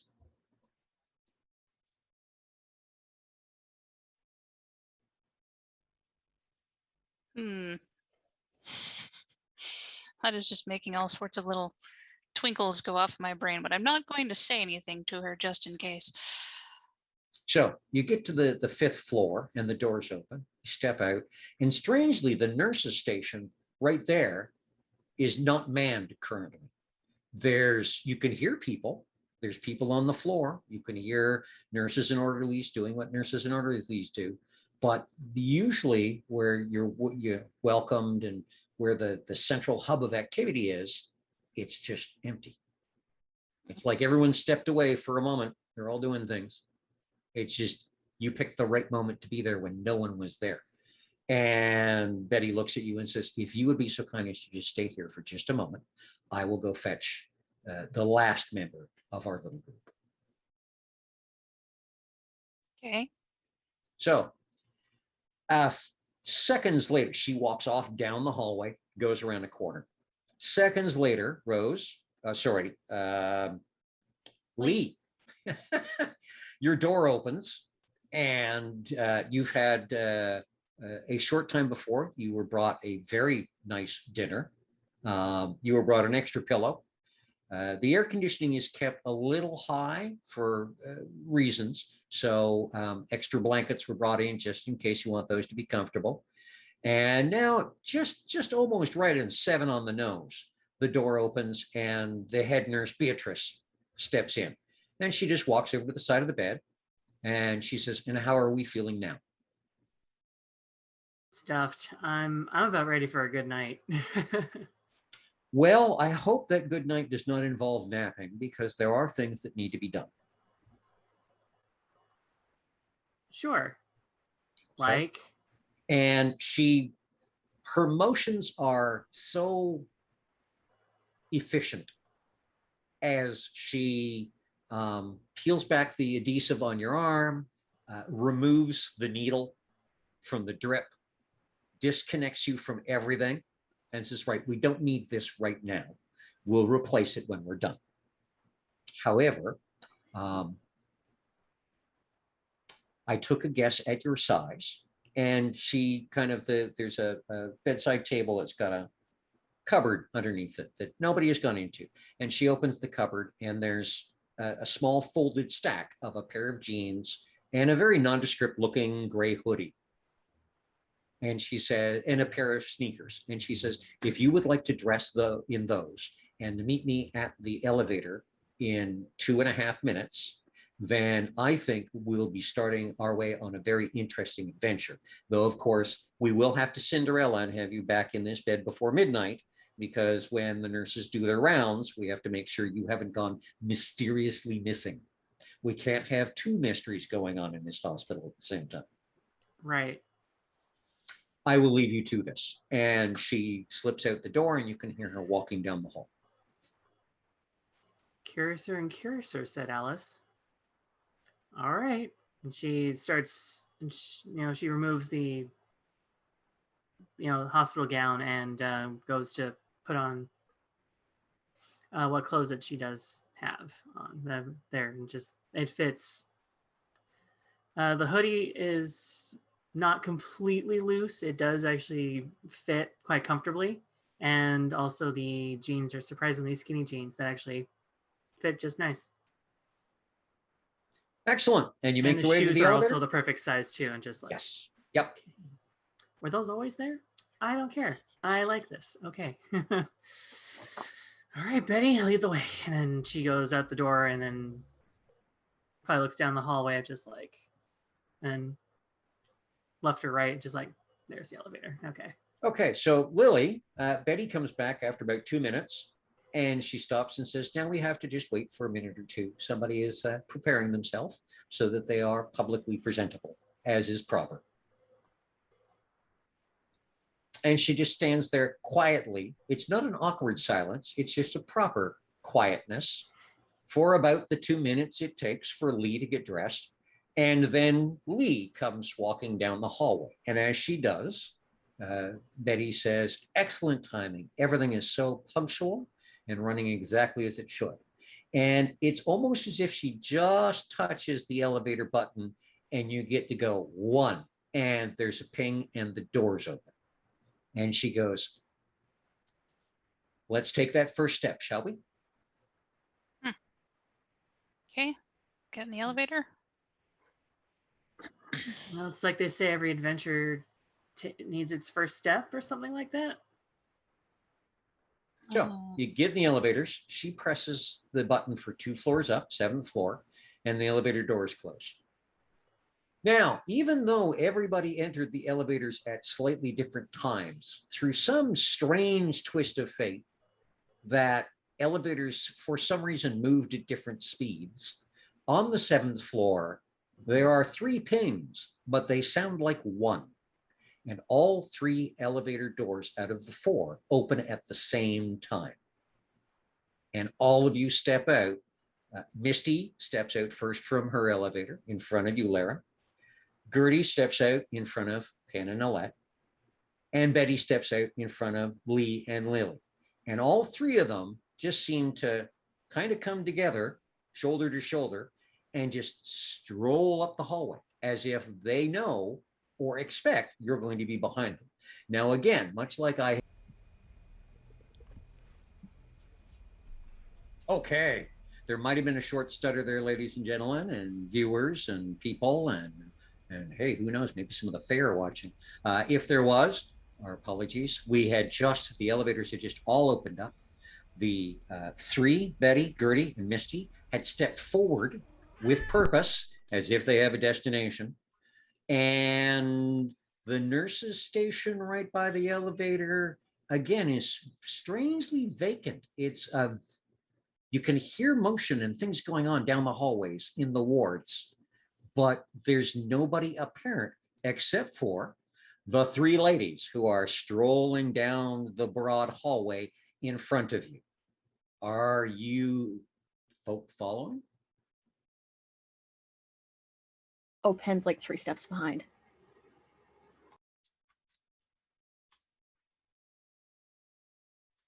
In that case, then Lee sees, she doesn't know who Penn is yet, but sees Penn is just like, oh, hey, there's somebody else here? Sweet.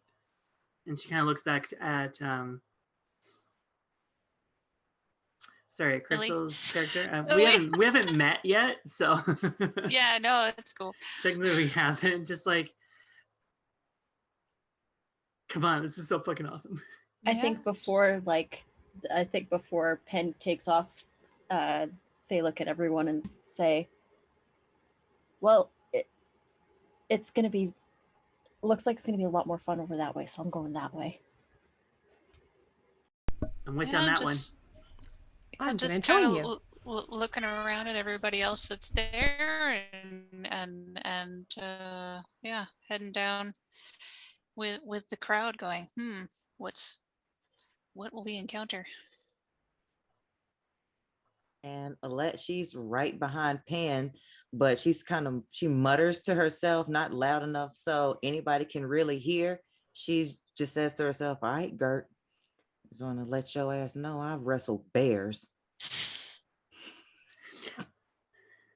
Okay, so the three ladies, in absolute not talking with each other, stroll down. It's one of those nice broad hallways, and you've got a couple of doors on each side. And I don't know if you have visited hospitals in the past. Probably everybody has, but on the floors that have long-term stay wards of more than, you're in and out in a day or two, there is always a kind of a what would you call it? A waiting room or a meeting room kind of thing for patients and families and visitors. It's usually all glass from the waist up, so you can see who's in there. It's a couple of nice, worn but comfortable couches, maybe a couple of tables with chairs around them. It'll have a sink and a microwave and a small fridge and an ice machine for cold water and a couple of other little bits and pieces. I've occasionally seen one have a small apartment-sized washer and dryer in it, like this one does. So they stop in front of it's got your standard door, almost looks like a door you'd see in a school or in a hospital. It's nice big window on it, so lots of windows you can see in. The lighting is dim. It's not overhead lighting. It's various lamps and stuff. So it's kind of a comfortable, relaxed space.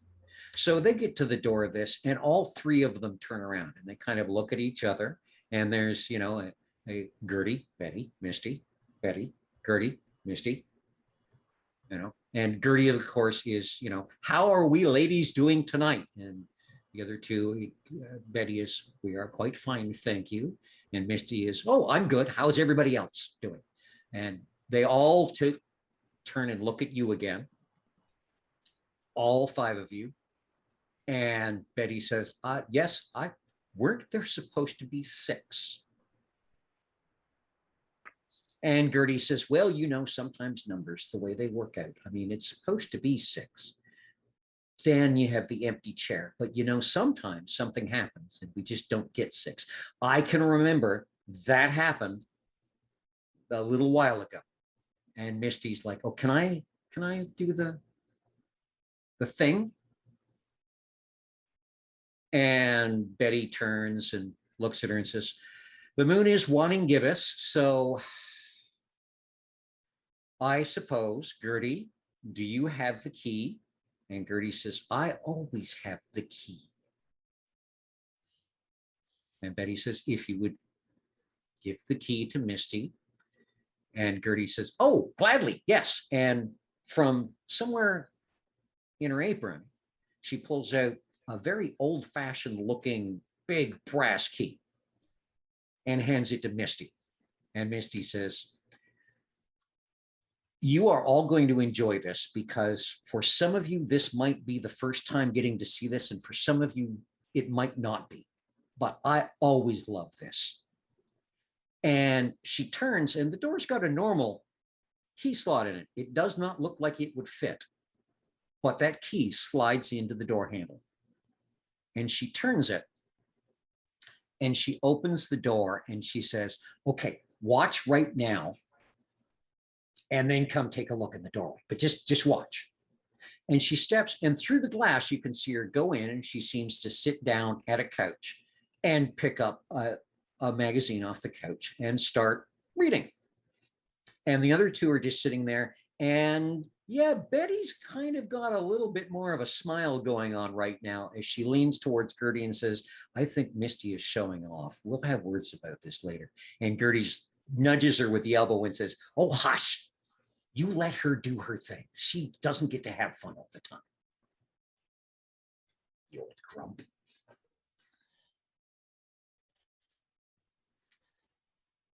So they then turn and look at the five of you again, expectantly.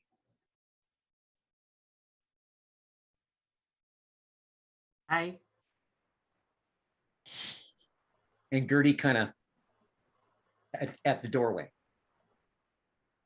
Pen's gonna Um, quickly like look up to the door and poke her head in.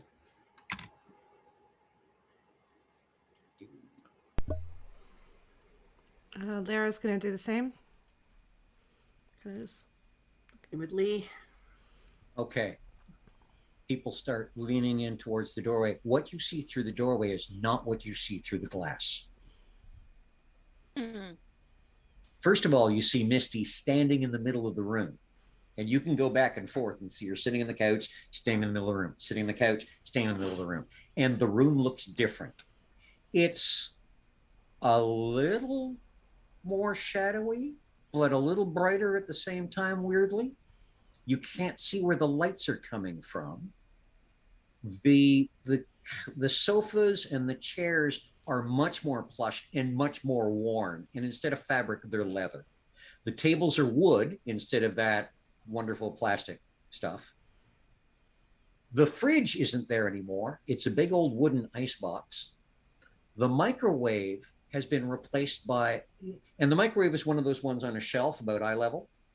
But now at eye level, there's what looks like a small brick fireplace with a little fire snapping and crackling in it.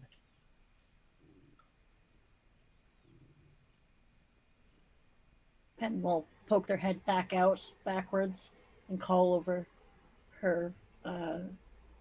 Very cozy. And Misty says, come here, come here, come here. Pen's gonna yeah, Kick in. gonna come in. Okay. yeah, I'm gonna go through the door. Okay, and Betty and Gertie wait until all of you walk in. And then Gertie takes the key out and they let the door close behind them. And you're in what feels more like, the walls are wood, not plaster. You're in what feels like an old kind of tavern-y feeling sort of place. It's warm, it's very comfortable. And as you look at each other, your fey mean, which is how you look as a changeling, is predominant. Now, in the real world, out there with the banality, away from the glamour, you look like people with slight little changes in indications. Little bit, ears are pointing a little bit, the eyes are a little different color, or the pupils are a little different shape. But when you're in a freehold or in the dreaming, then your fey mean takes over and you look like the changeling that you are. The other thing is that your clothes, which you are wearing, are no longer the clothes that you are wearing. You are now wearing your voile, which is your changeling clothing. A noble, for example, might wear a three-piece suit in the real world, but when he steps into a freehold or into a place where glamour is ascendant, it becomes a rich black velvet tunic and tight hose and knee-high leather boots with a cloak. So let your imaginations go a little wild with your voile if you want, but we're going to go around and this time describe what you look like as a full-on changeling. And let's start with Alette. What's Alette look like in her proper form? Her eyes turn into cat eyes. She has the cat ears and she has a long, fluffy black tail.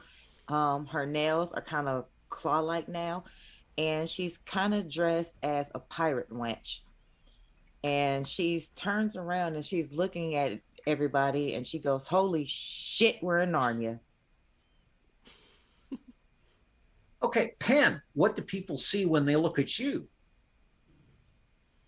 Pen's hair is a little bit more wild, still kind of brown, but more reminiscent of somewhat when the light shifts and changes, it turns almost the color of leaves in autumn. Their ears are a lot more pronounced and pointed. Their eyes are sort of a deeper purple color. And there's almost like a freckle pattern across their cheeks that resembles almost a pattern of stars and constellations. And they almost sparkle a little bit. The outfit is actually pretty simple. It looks almost like a little bit of a peasant's garb with a corset, but like nice, sturdy leather pants. And the uh, sketchbook and the art supplies are more traditional. It's a set of oil paints instead of a pencil or pen. It's charcoals and that sort of thing. The paper is very fine parchment, and everything is sort of shifted to go with their new, well, the form that they have remembered for all of their incarnations. Excellent. Lee, and yes, indeed, the clothing you were given turns into your Voil. So what you see of her hair was purple initially and definitely changed for sure. But now it's even more vibrant. Her skin is sort of an iridescent blue, and when you look to certain extremities like the cheeks and the elbows, and anytime she like bends her fingers and stuff, you can see scales sort of form. It's very like fine scales. Purple lips, blue eyes, and what she's wearing is a pair of what looks like leather breeches, little ankle boots, and the hoodie is actually a sort of tied off at the waist, sort of long-ish tunic that just gives a little modesty here and there. But it's and it has actually shorter sleeves. In fact, to a point where it's more like a cap sleeve as opposed to like a full-on sleeve. She did have to roll them up in the other world, so she kind of wants her arms free. So just like she's kind of having a bit of an existential crisis right now because she's just like, first my hair's purple, now I got scales. And I'm in medieval times. Okay. I've always gone to Ren fairs, but this is new.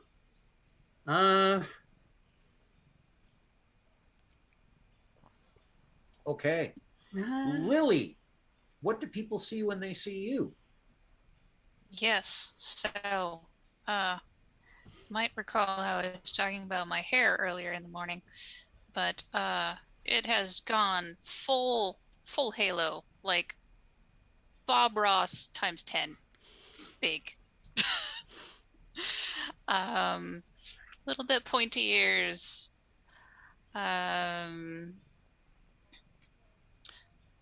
Maybe slightly more tannish type skin. I don't know. And she is wearing, let's see, I'd say something like a knee-length, mossy, emeraldy green velvet skirt. Kind of something between a blouse and a t-shirt in an off-white.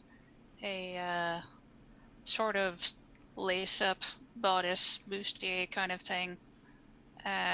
Knee-high boots that lace up with really good tread. And that's that bag is still there, but it's you're more curious about what's in it. Okay. And last but definitely not least, Lara, what do people see when they look at you? Well, I, much like many of probably the viewers, this is my first time playing Changeling, and my understanding of the Pisky, if I understand them correctly, is that nobody really sees their true form. They are kind of shapeshifters, so to speak, in the sense of that they take on other people's forms. Is this correct, storyteller? Yes, it is. Okay, so you will look at her, and she has fiery, fiery red hair, much like she had when you saw her in the real world. But other than that, Lara currently looks like Lee.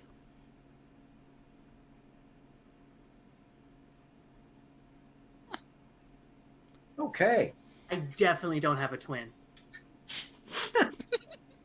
No, again, she looks kind of not quite twin, close to sister. She's still got Lara going on, but she's got Lee going on too. All right. Now, your three escorts. First of all, Beatrice looks even a little bit taller, a little bit more slender, a little bit more angular, and her ears have taken on definite points. And she has gone from looking handsome to looking almost regal. Almost, not quite.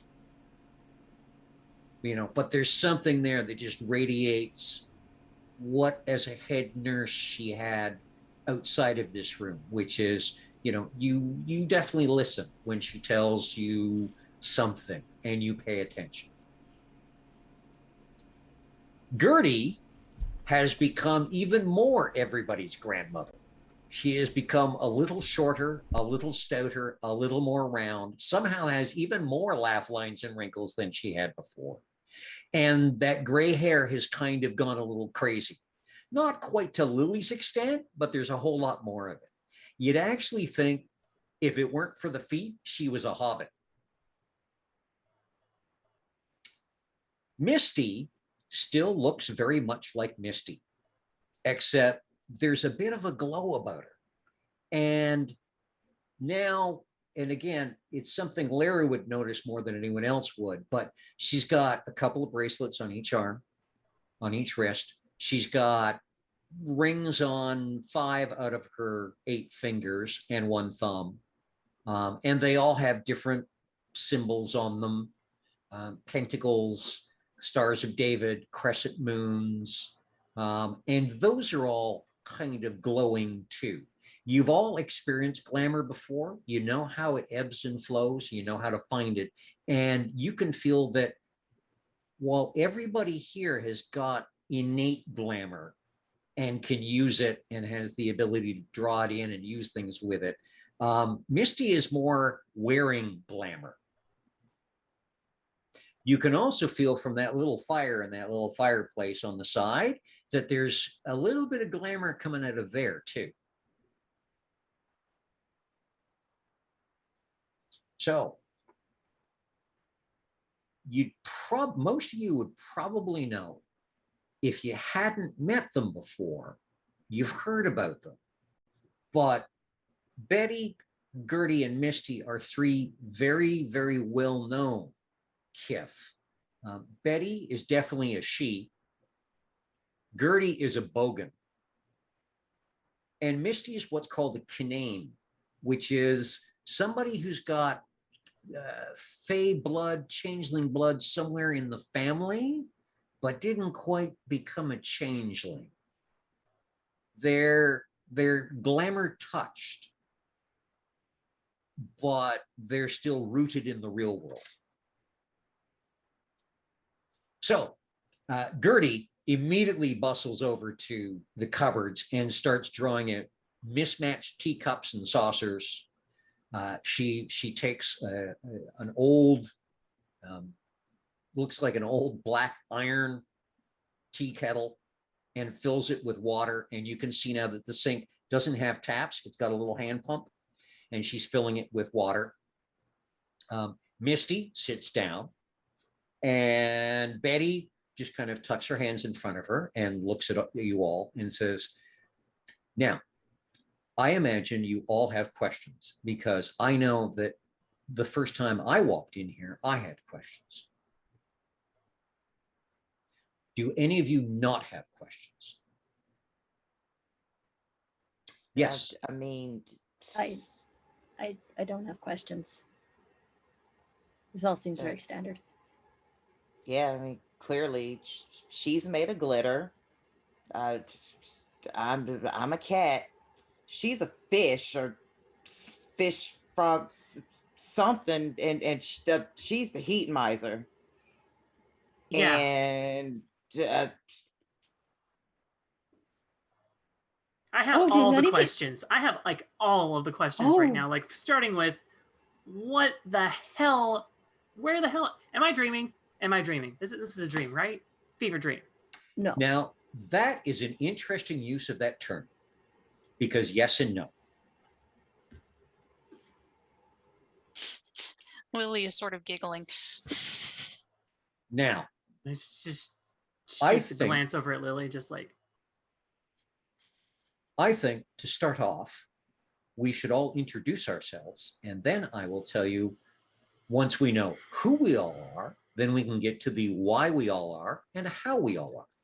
And then everything will be done and properly. My name, for those of you I've not met before, and from what I see, you are all going to do just fine. I am Beatrice Grackle, and I have been the head nurse and the keeper of this freehold for a while now. And then Gertie, from where she's filled up the tea kettle, and she slides it into the little fireplace. And Misty looks at her and says, really? You're going to use the hearth fire for that again? And Gertie says, tea. We can't have the night without tea. And yes, the hearth fire works just as well for that as it does for everything else.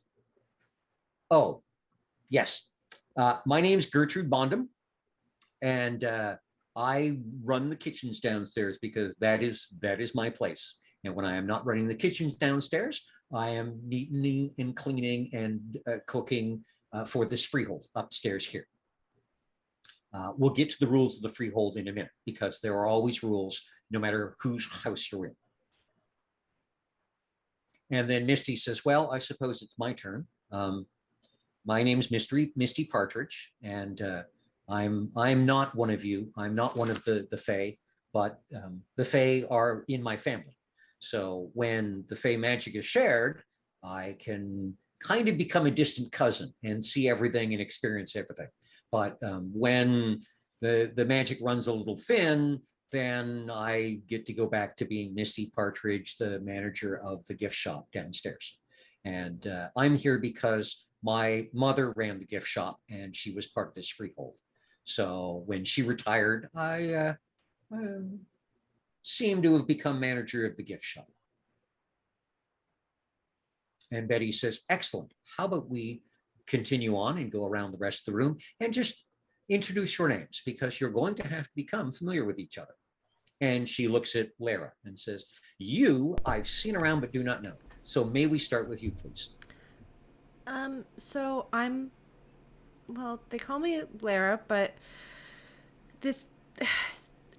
so I have this, the woman that, the landlady at my place, she taught me some things, and she, did all that, and I just thought I was different, but she never showed me this. She told me it would be a good idea to work in the gift shop because, I like flowers, and, I like giving gifts and things like that. I like making people happy. So I I've never seen this place before.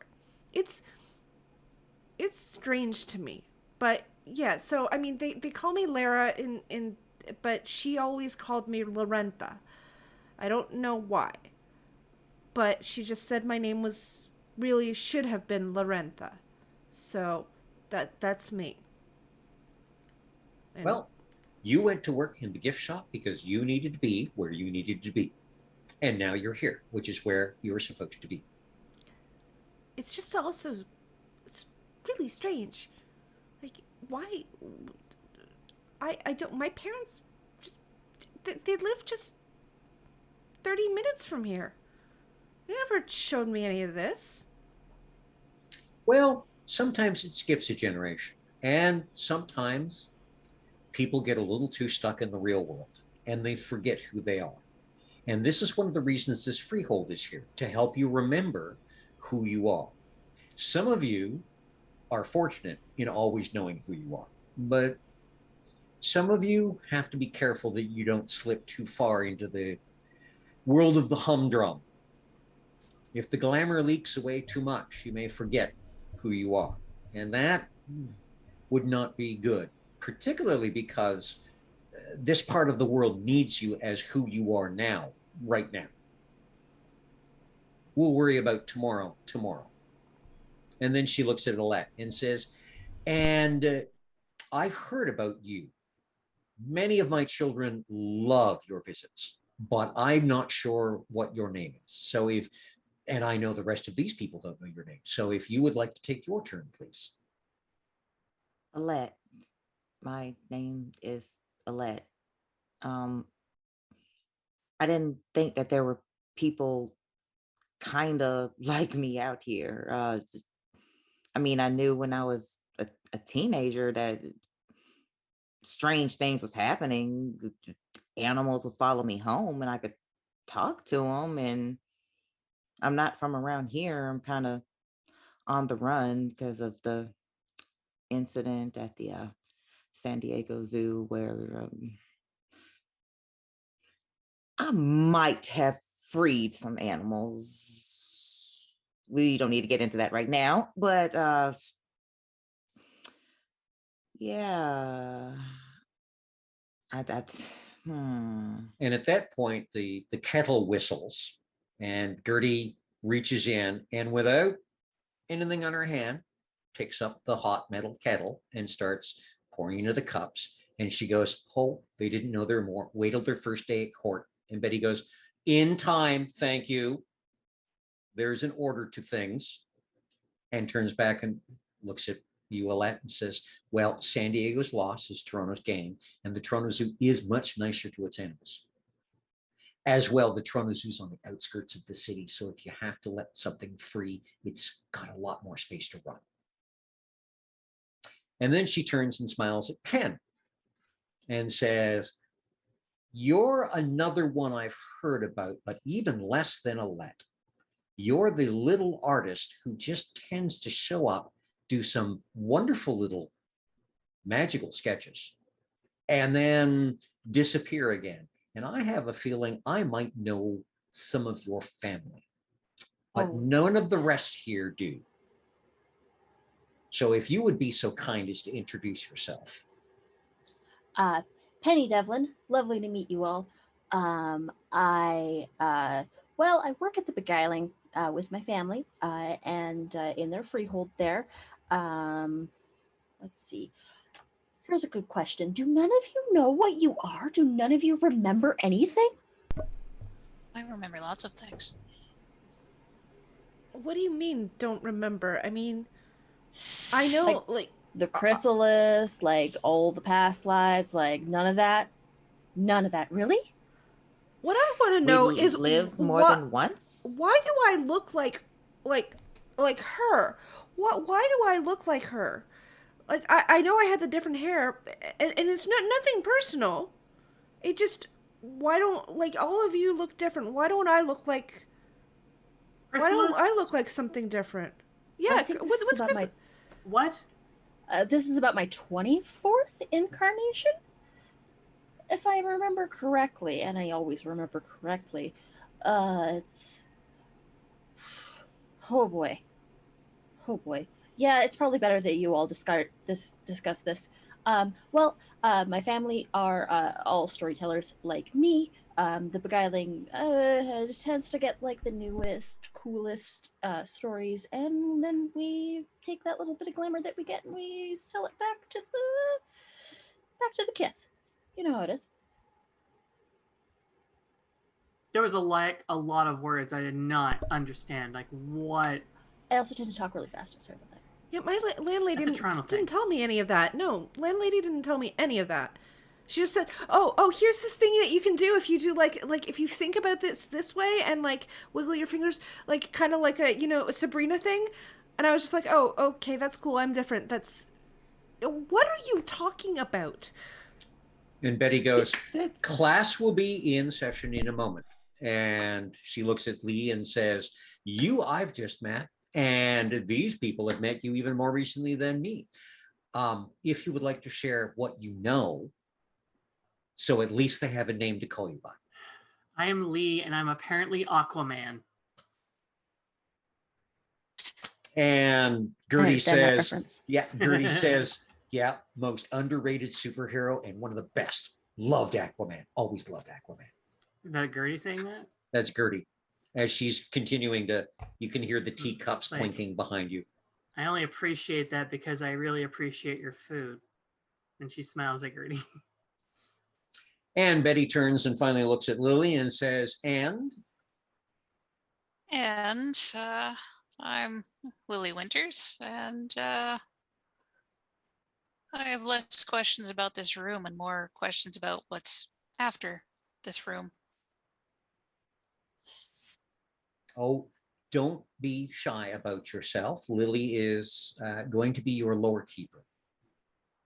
Well, yes.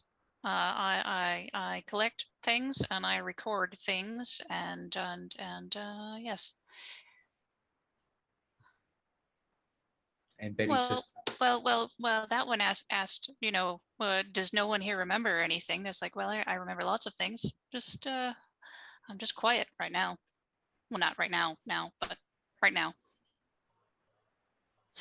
Right. and Gertie starts to hand saucers and teacups to everyone, in which is just the most fragrant, beautiful scented tea. And everybody's tea seems to be a little different for color. Some it's amber, some it's gold, some it's a little more green. And when you take your teacup and the aroma hits your nose, it's your favorite flavor. And it's just kind of, it's, oh yeah, this is good stuff. If you're a chocolate fan, it's got just a hint of chocolate. If you're a vanilla fan, it's got a hint of vanilla. If you prefer something sweeter, it's got a little sugar in it. If you prefer something a little sharper, it's a little more tannin. But whatever teacup she hands you has just the right tea in it. And Betty says, right, well, class. We will take this as we have every 7 years, like a class. So in 1951, this building, the Toronto Sick Children's Hospital, was built. The Sick Children's Hospital goes back before that, but this building where this freehold is, and it was built upon the grounds where Mary Pickford was raised as a child. And Mary Pickford is not only a well-known Canadian actress from quite some time ago, but she was also a very well-known member of the Toronto Fay Court. She was a changeling. She grew up in a freehold. That freehold is this room you're standing in now. When the hospital was built on the grounds, the freehold, of course, became part of the hospital. Now, everything is 7s and 3s and sometimes 6s and the occasional other number, because numbers have power, almost as much power as stories, but there's a little argument there back and forth. In 1951, the first motley came together when the doors opened in order to protect the freehold and work from the freehold for the changelings of Toronto and beyond. The motleys always have a purpose. The motleys have lasted Some motleys lasted 2 or 3 years, some a little longer. No motley has lasted as a group for the whole 7 years. And that's because every 7 years, a new motley is gathered by this freehold. It is what this freehold does. Every motley has a purpose. This freehold has always been called the Rookery because Mary Pickford's father kept birds. And every motley has taken a bird as their own, depending upon their purpose. The very first motley in 1951 were ravens. They were court advisors to the Duke of the Trillium Lands, which is the Duke who rules this area, encompassing Ontario and little bits and pieces of Manitoba and a little bit down south of the border. In 1958, that motley were known as the Rooks. They were protectors and wardens of the area because there were some nasty things going on in 1958. In 1965, it was the Crows. They were builders because they had to rebuild certain things that had happened because of the conflicts in 1958 through 1962. We've had the magpies, who are collectors and finders. We've had the starlings, who are explorers and information gatherers. And we've had the blackbirds, who are simply caretakers and stick close to home, taking care of everything happening just in Toronto. Now, I've probably gotten a little ahead of myself because you're probably wondering a little bit more still of who you are and what you are. You are all changelings. You are all fae. You have one foot in what people like to call the real world and what we call the autumn world, and one foot in the dreaming. And you can go back and forth if you know how.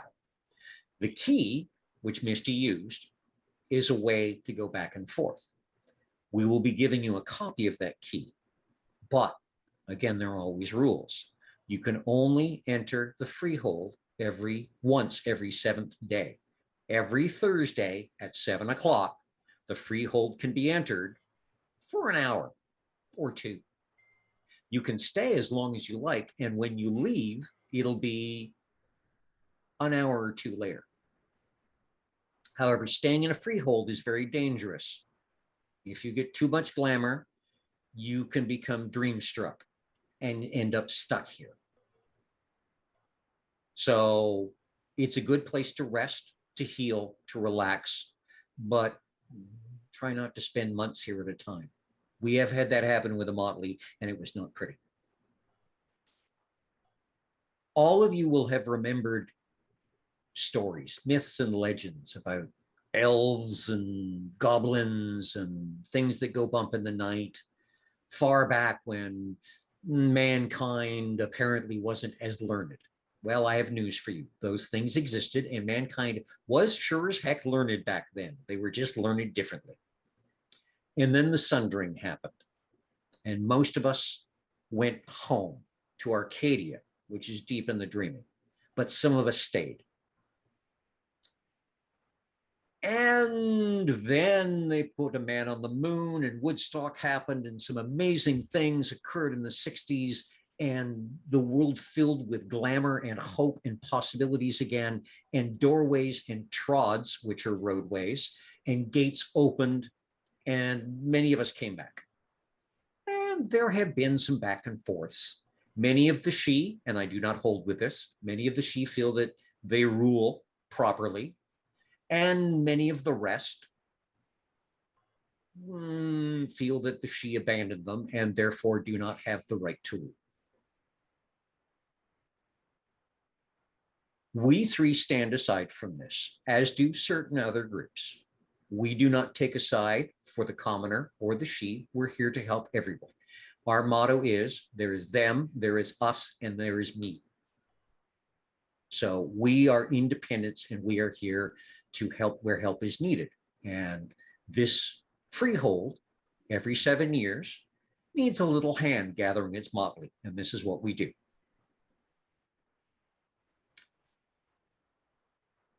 The freehold is going to be yours to use. Continue with your worldly lives. Do not immediately go diving into the dreaming. The dreaming can be a dangerous place. It is a place where, much as the word, its name suggests, everything you imagine can happen. And while some people think having all that they can imagine is a wonderful thing, I'm here to tell you that pray you never get all that you imagine. Life, there's a little old saying that I remember that my mother used to say, and it really applies in the dreaming. Life is not fair, and that's a good thing, because if life was fair, oh, we would all be wrapped across the knuckles repeatedly for the things we think and do.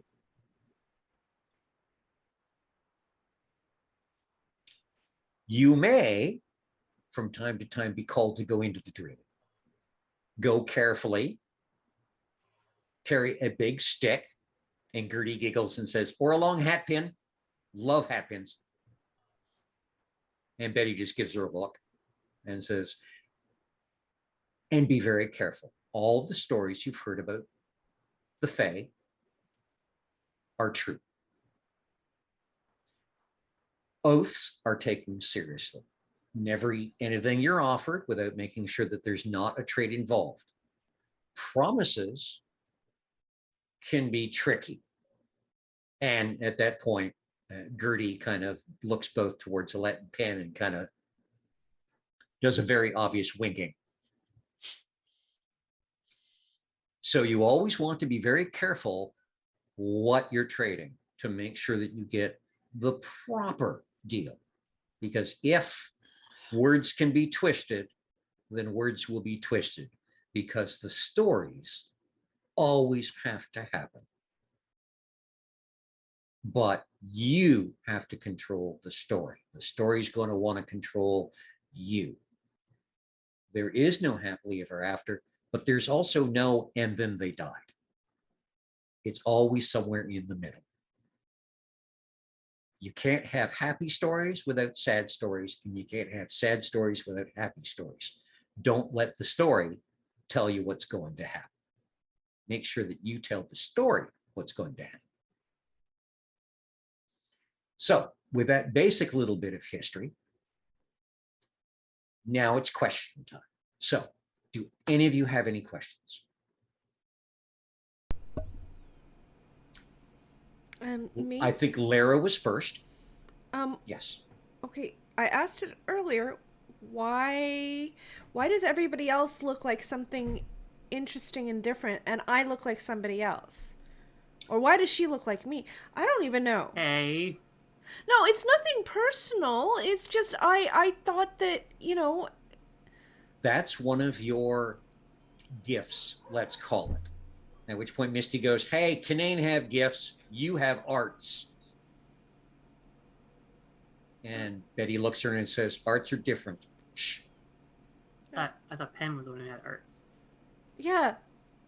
Yeah. We'll get to that. Okay.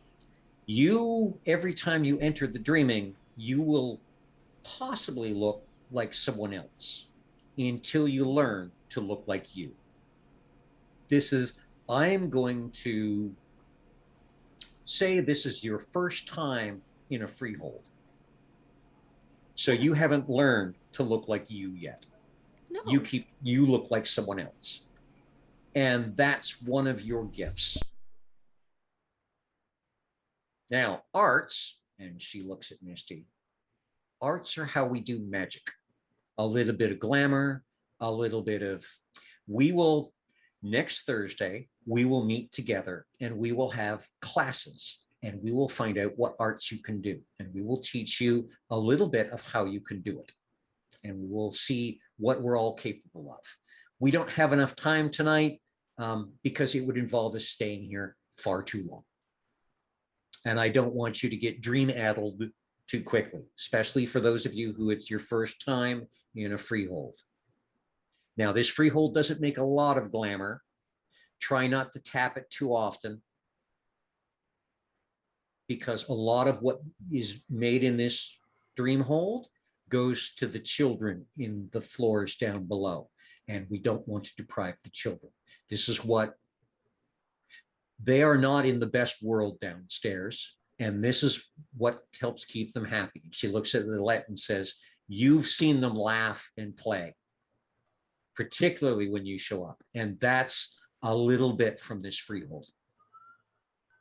So if you drain the glamour, that goes away, and we don't want that. So use it, but be sparing. Okay, I believe Penn had the next question. Yes, my question is very important. What happened to the last Motley? That The was here? last Motley was 2014. Oh, and I remember them. They were the right Motley at the time. And Gertie was like, oh, do you remember that satyr? He could dance. Oh, he could dance. He could kick it up, and he knew the best songs. And Betty goes, you are not going to sing. Please. None of them right now. They're not appropriate. And Gertie, you can see Gertie just kind of go, oh, right. And Betty says, the last Motley, let's see. The satyr that Gertie mentioned, I believe, is working in Montreal currently. Unfortunately, he has slipped a little too far into the cubicle farms and often forgets who he is. He still likes to party, but he is starting to age out of that. Let's stay up until 3 a.m. every night sort. However, in Montreal, you can still do that. There were 2 she. Both of them, one of them has returned to the dreaming and kind of gotten taken back by family. The other one is, if I remember right, currently a minor noble in a barony overseas. There was a troll. He is still very much a troll, and he is currently journeying. I'm not sure where he is. We do try to keep in touch with the previous Motleys. So yes, you don't need to worry that the Motleys no longer exist because bad things happen. This freehold makes a Motley for a purpose. It doesn't always tell us the purpose, but when that purpose is done, then the Motley go their own ways. Second question. Yes. What was the name of the Molly previous to us? Oh, the last Motley? They were starlings. So they were explorers. You may hear about this when you go to court. When people speak poorly of them, they called them spies. There was some things going on between the Seelie and the Unseelie court, and there was shadow court involvement. And so things happened, and certain people obtained information in this motley, and it happened as things unfolded as they were to unfold. Otherwise, we'd not be here now. If things had been different, this would be different. So things happen as they should happen. But you may run into a little bit of an issue with some of the changelings in this duchy because of the actions of the last month. There are perceptions and they are not always true, but perceptions always win over reality. Okay, last question. Yes. Do we get to name our Motley? Yes. Or is that picked? No, you get to figure out what you are. Now, I'm thinking that it will eventually become apparent. I mean, the 1993 Motley were magpies, and they didn't know for a year and a half that they were magpies until they said, look at the collection we have. Obviously, we're magpies. Okay. The 1965, they were crows. And again, it took them some time to discover that they were crows. So yes, so if the nobles of Toronto or any of the court members in this city try to pin a bird on you, you can smile and walk away. You get to decide what kind of motley you are once you've settled into the clothes. Excellent. I believe that, sorry, what was it? and we'll turn to. I'm really bad with names, so please forgive me. To Lee. And Betty looks at Lee and says, yes, I have no doubt you have questions. So many, probably. So many questions. And you've been patient, so I'm going to let you go. It's all good. No, this is... It's a lot of information, a lot of new words. I'm taking on good faith here. So my question, sort of a two-parter. Part one, so we're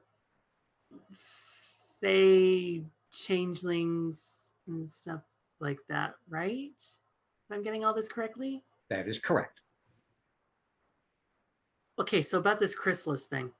Were we chosen or were we created? Like, do I have a mother and father? Or is this all some weird, like, anime plot line or something like that? I have no idea. You have a family. We just have to help you find them, which might be part of what the Motley will do and might not be. You might not be fated to meet your family until after the Motley is done what it's doing. There's a reason that someone who has no memories is a part of this Motley. I don't know what the reason is. The Motley doesn't talk with me. Now, there are created beings among the changelings. They are called chimera. You will meet them, especially if you go into the dreaming. But I can assure you, all of you are real. Some of you go through cycles. Some of you are in your first body.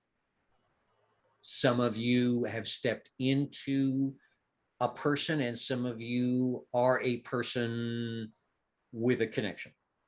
There are many different ways to be what you are. So don't worry that you're different. Celebrate the fact that you're more magical than you thought you were. I don't even remember it. That will come in time. Probably a little time, because you are needed here. So I don't expect your progress to be too quick, but I always expect that there will be some progress. And I will make sure that you get the best of assistance that this hospital can offer, as you're going to be here as long as the Motley needs you. Right. And I don't think that's going to be a week. I think that's going to be quite a bit more. That's reassuring. Now, are there any other questions? We have not heard any questions from Alette or from Lily. I'm thinking. Thinking is always good. Headology is the most important skill you have. So, is she really a fish and am I really a Trouble is, I'm cat? thinking. Oh, I don't come have on. any questions right now. Well, yes and no. Yes and no. It's like, okay, well, I mean,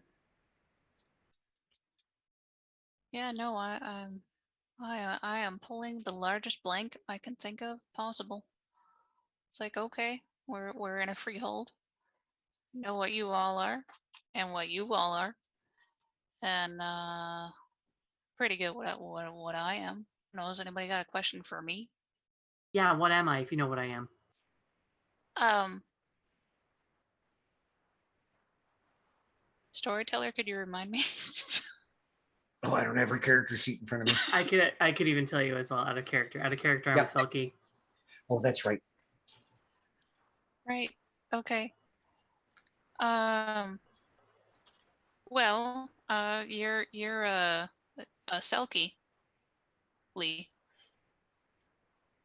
You can go into water and you can be on dry land and yeah, you've got some cool things you can do.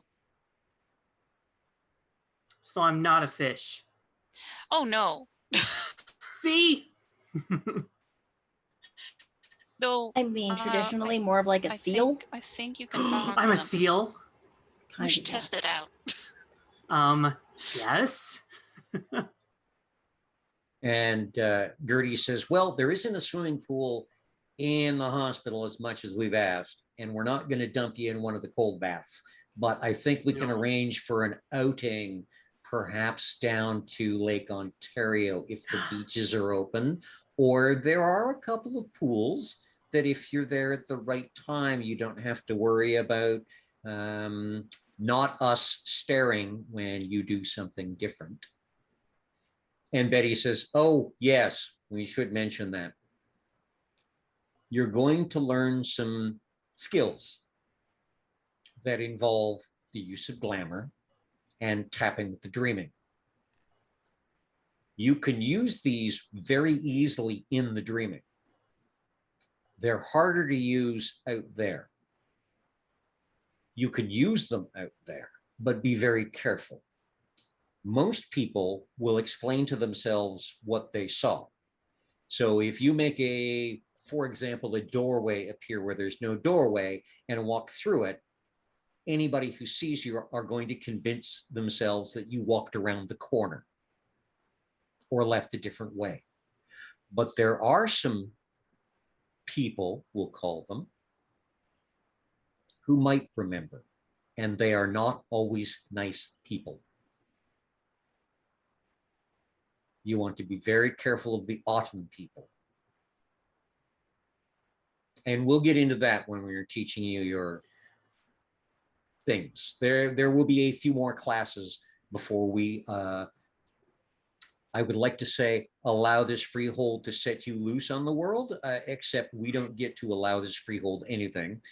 It will let you loose as soon as it feels that it is comfortable with what you are able to do. We just will accept what it's doing.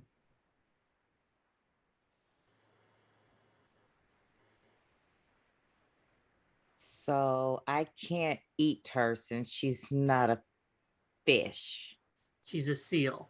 Arf, arf. a merseal. We would respectfully request that none of you eat any of the rest of you, because the motley needs all 5 of you. And Misty says, again, I thought there were supposed to be 6. And Betty says, there's a reason there's not. Isn't like that eating thing the things that they say that vampires do in those books? Like, Oh, you mean kindred? is that what they're called? Yeah, like something like That's what they call themselves. Yeah. Yeah, they Hang like. on, are we they, talking like, Twilight drink- here? Like, I have no idea what's going on here. Oh, no, less no. No, no. sparkly, more Oh dangerous. no, you! Oh, Like diablerie, You're in like- for a treat. Yeah, like I think they said something about diablerie or something like that. Like there's this role playing book or something. Anyway, never mind. Wait, hold on. So she's a merseal fish. We're all fairies. Apparently, there's vampires, is what you're telling me. And they don't And- sparkle. Yep. I mean, Kindred, I they just really don't like when you call them vampires. I just saw it in a book. I didn't realize it. They're real? Yeah, there's ran a into lot one of in like stuff my that's 6th in- or 7th life. Wow. Oh, What? okay. A lot of They're stuff that's like in books, and you're like, oh, this is just good fiction, and then, yeah, no, it's based more on reality than people would really like you to think. I mean, like vampires, werewolves, magicians. And Gertie laughs and says, oh yeah, the prodigals, all of them. Yeah. You wonder why people play games. Games are what the dreaming is all about. The joy of having fun is where glamour comes from. And that's the magic. And some of the people have packaged the magic into games, your Dungeons and Dragons and tunnels and trolls and vampires and all of that stuff. Think about it. If you're real, why aren't they real? And yes, they are. Now, some of them you'll meet and you can get along with. A lot of them you'll meet and you don't want to go near. Hopefully, you won't meet very many at all ever. They can be very irritating. I don't like them. Nobody likes them. And Betty says, well, they have their uses. And Gertie says, I still don't like them. The guru could be They're fun, let's be fair. annoying. So fortunately, it appears that you do have a couple of Motley members who know a little bit about them. So this is good. This gives you a head up, because I'll tell you, and she kind of leans forward and waggles her eyebrows, if you find one of the prodigals and tell them what you are, oh, you have a hard time believing in them, they're going to have a very hard time believing in you. So you have to believe in you twice as hard. Mercial fish. Believe in yourself, you'll never go wrong. And Betty says, excellent. So there will be a reason every Thursday for you, at least for the next week or two, to come and visit the hospital. One of us will meet you downstairs so that none of the security guards think anything of it, because after 7 o'clock tends not to be many visitors, and none of you are staff. But you may have noticed tonight that sometimes the timing works just right, that you can stroll in up and not run into anyone. You just have to know where people are supposed to be, and therefore where they're not. Mm. In 3 weeks or so, there is a court. It Like might with a be judge and jury and kind no, of court? Think the Dark Ages kind of court. Kings and queens and stuff? Yes, except you're not going to, the king doesn't come to Toronto very often, hasn't in years and years. It might be one of the barons, or it might be the duke. We haven't heard yet. We've heard whispers of where it's going to be, but over the next several weeks, we are going to prepare you to introduce yourselves at the court. Because one of the things as Motley has always done, whether it has been brought together to protect or build or explore, is this Motley has always made friends at court and worked with the court. So you may find, again, as we said, from the last Motley, there will be some people who will have poor things to say, but that reflects on them and not you. And there may be some people who are aware what happens with this freehold, who will have some deals to offer or some favors to give or to ask. So we're going to make sure that not only do you learn your tricks, your gifts, your arts, but also you learn a little bit about how to behave at court, which, given the court here, well, that can go a number of different ways. Don't expect it to be like in the movies where everybody walks very slowly and is solemn and quiet. If there are a lot of satyrs and pukas, it can be a right mess. And Gertie says, mess, those are the best ones. I miss those ones. And Betty just looks at her and says, there's a reason we don't go to court anymore. And Gertie says, wasn't my fault. And Betty says, there's a reason we don't go to court anymore. And Misty just kind of frowns and says, yeah, I never got to go to court.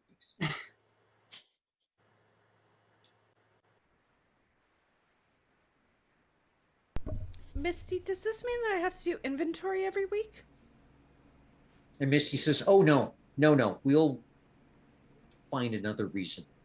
I won't always be the one who leads you up here. All three of us will take turns until you're comfortable with the timing, and then we'll just give you a key.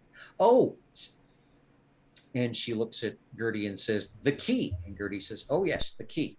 And she takes out the key and she puts it on a table.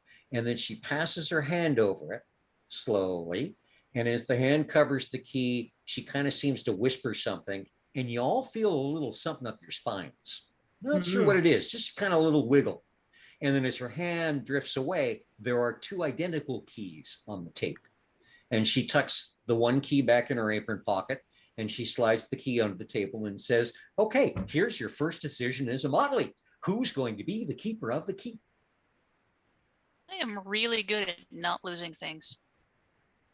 I'm here most of the time. I for lose the time everything. being. I vote the person that isn't going to lose it.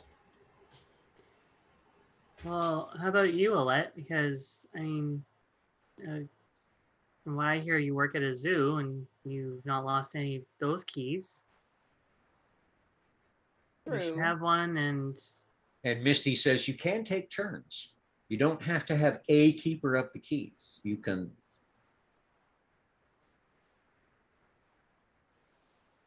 I mean, it would kind of make sense that I have one because I'm here already and everyone else is elsewhere. But I don't know.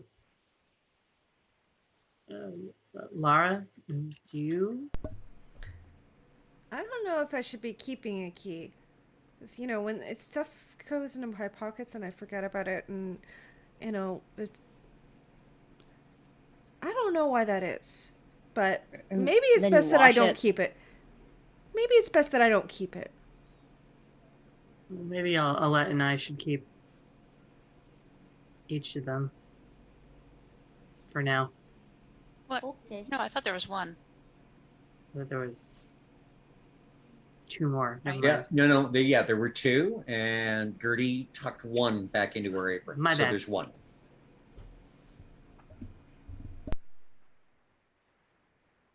Well, I will just leave it here with you since you're already here. Yeah. I mean, you are here. I suppose more this is a question because, I mean, we're in a hospital and things, and you don't want to lose. Little things get lost sometimes in hospitals. I don't know. Maybe if we keep it on a chain and I just keep it around my neck? Or would that be That's an too idea. open? Like, what does the key actually look like, Cliff? It's about 3.5 inches long, and it's I wouldn't call it ornate, but it's a brass old style key that's got the nice big square with a notch in it at one end, and then the other end is just a brass circle. And it looks like at one point there was writing around the circle, but it is so old and so worn that you can't tell what the characters were. They're worn down to being an impression more felt than seen. I can definitely hang Honestly, on to it. yeah, it's probably best I don't keep it. I don't want a wayward monkey snatching it or something. That's no fun. No.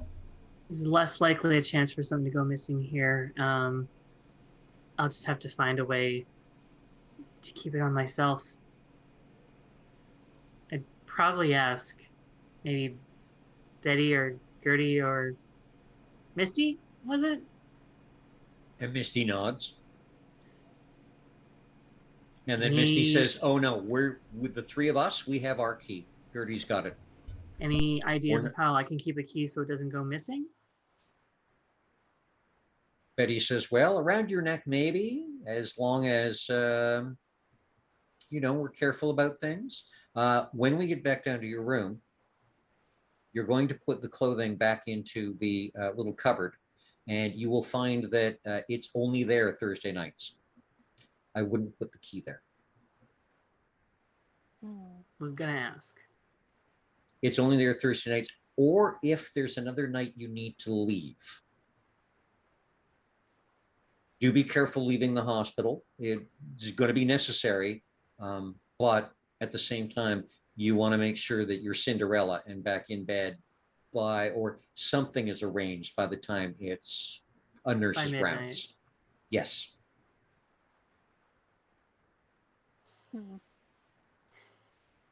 Speaking of, what time is it even? Oh, we stepped in here just after 7, so we'll step outside just after 7. Handy.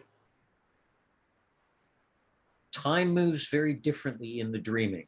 That's something else to pay attention to. And Gertie kind of giggles and goes, oh yes, don't nap. Waking up 100 years later is so embarrassing. So, And Misty kind of leans over and goes, "Those are just stories." And Gertie goes, "Oh, are they?" so I think while everyone is chatting, I'm going to be rummaging in that bag that I've got with me to see if I've got a cord or a piece of string or something appropriately long enough for this key. You'll find a nice brass colored kind of chain with a clasp and ring at either end that's about long enough that the key hanging from it would be able to tuck into a shirt or the top of a hospital gown, say, and not be seen. Aha! Look what I found. Great. And she thanks Lily and then attaches it onto the key, puts it over her neck, lets the key just hang over top of the tunic for a bit, and then slides it in. And Betty says, "Excellent. We have a few moments for any last questions, and then we should probably, if everyone has done their tea, continue on with our evening and meet again next Thursday." Are there any more questions? Wonderful. Fantastic. And she opens the door and you can see the normal and you can hear just, again, people somewhere out there are doing stuff, but there's no one in the hallway. And Betty opens it and Gertie says, "Come on, Motley. Time to go home and get a good rest. You've had a lot of news tonight." Much to think on. And as they get up, Lara, Misty will kind of come up beside you and say, "Just so you understand, I'm different than all the rest of you. And so sometimes I'm not going to remember this and sometimes I am. So I'm really sorry ahead of time if I forget. I'll remember again later." Is there any way that I can help you? Like, and Lara pulls out the choker that she bought earlier, the one with the pentacle. I see you've got like rings and chains and things like that. Will this help you? That won't specifically. I have to bring things up here from time to time, or get a friendly, somebody to go and get some dross or something else with, to glamorize these things. And then, once I've got the glamour in, I remember and things are all good and it wears off. And sometimes I kind of forget to get people to, get me. So if you bring me a little dross from time to time, if you notice I'm forgetting, there's the secret. All I need is a little bit of glamour. I don't want any of yours. That would be very rude. But especially if you're cruising through the dreaming, keeping an eye out for dross. Some trods are full of it. As soon as I figure out what that actually means, I'll dross. You'll know dross. You'll feel the glamour. It can be leaves or little stones or gems or coins or a bracelet, or she kind of goes, or a ring. It can be different things, but you'll feel it. Oh yes, you'll get an idea of feeling the fire, the glamour off the fire over there. You'll feel the same thing off the dross. You'll be walking along and you'll go, wait, there's something in the grass. It's kind of like seeing, a loony on the ground. Your eye just catches it. Okay. Same thing. Okay. Like, remember when you were a kid and you found like a really cool rock? Yeah. Gertie says, four-leaf clovers for the win.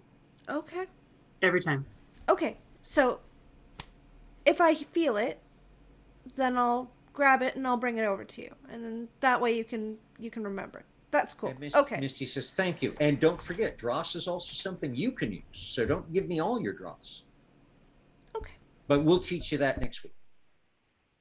And the three ladies step out, this time ushering all of you out in front of them. And they start heading for the elevators.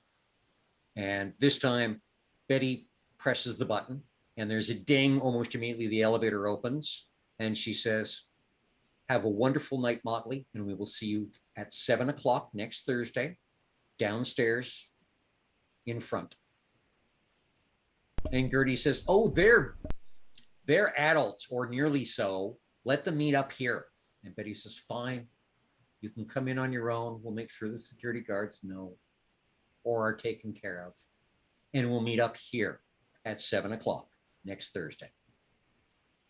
And as you all get in the elevator and the doors start to close, you hear Betty turn to Gertie and say, so when shall we three meet again? And Gertie says, ooh, how about Sunday?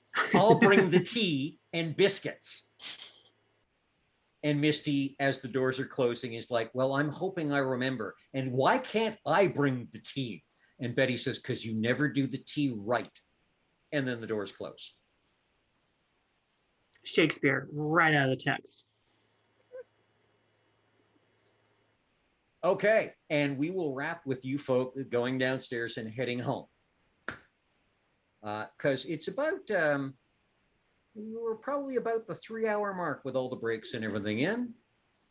Excellent, I'm getting the nod. So, Motley, how are we all feeling? Really jazzed, really pumped. Doing good? It's Changeling can often be a little slow here and there, but it's like a roller coaster. We're taking you up so that you can have the fast run down. Thank you very much for putting up with the occasional stutter as I went, oh God, what did I name that one? Hang on, okay, hold on. Duke what? Okay. Duchy of who? Okay. Oh, it's the Duchy of White Trillium, not the Duchy of Trillium. Okay. I'm still boning up on a few things myself. So let's wrap it up for our viewers, and we will cruise around the clock again.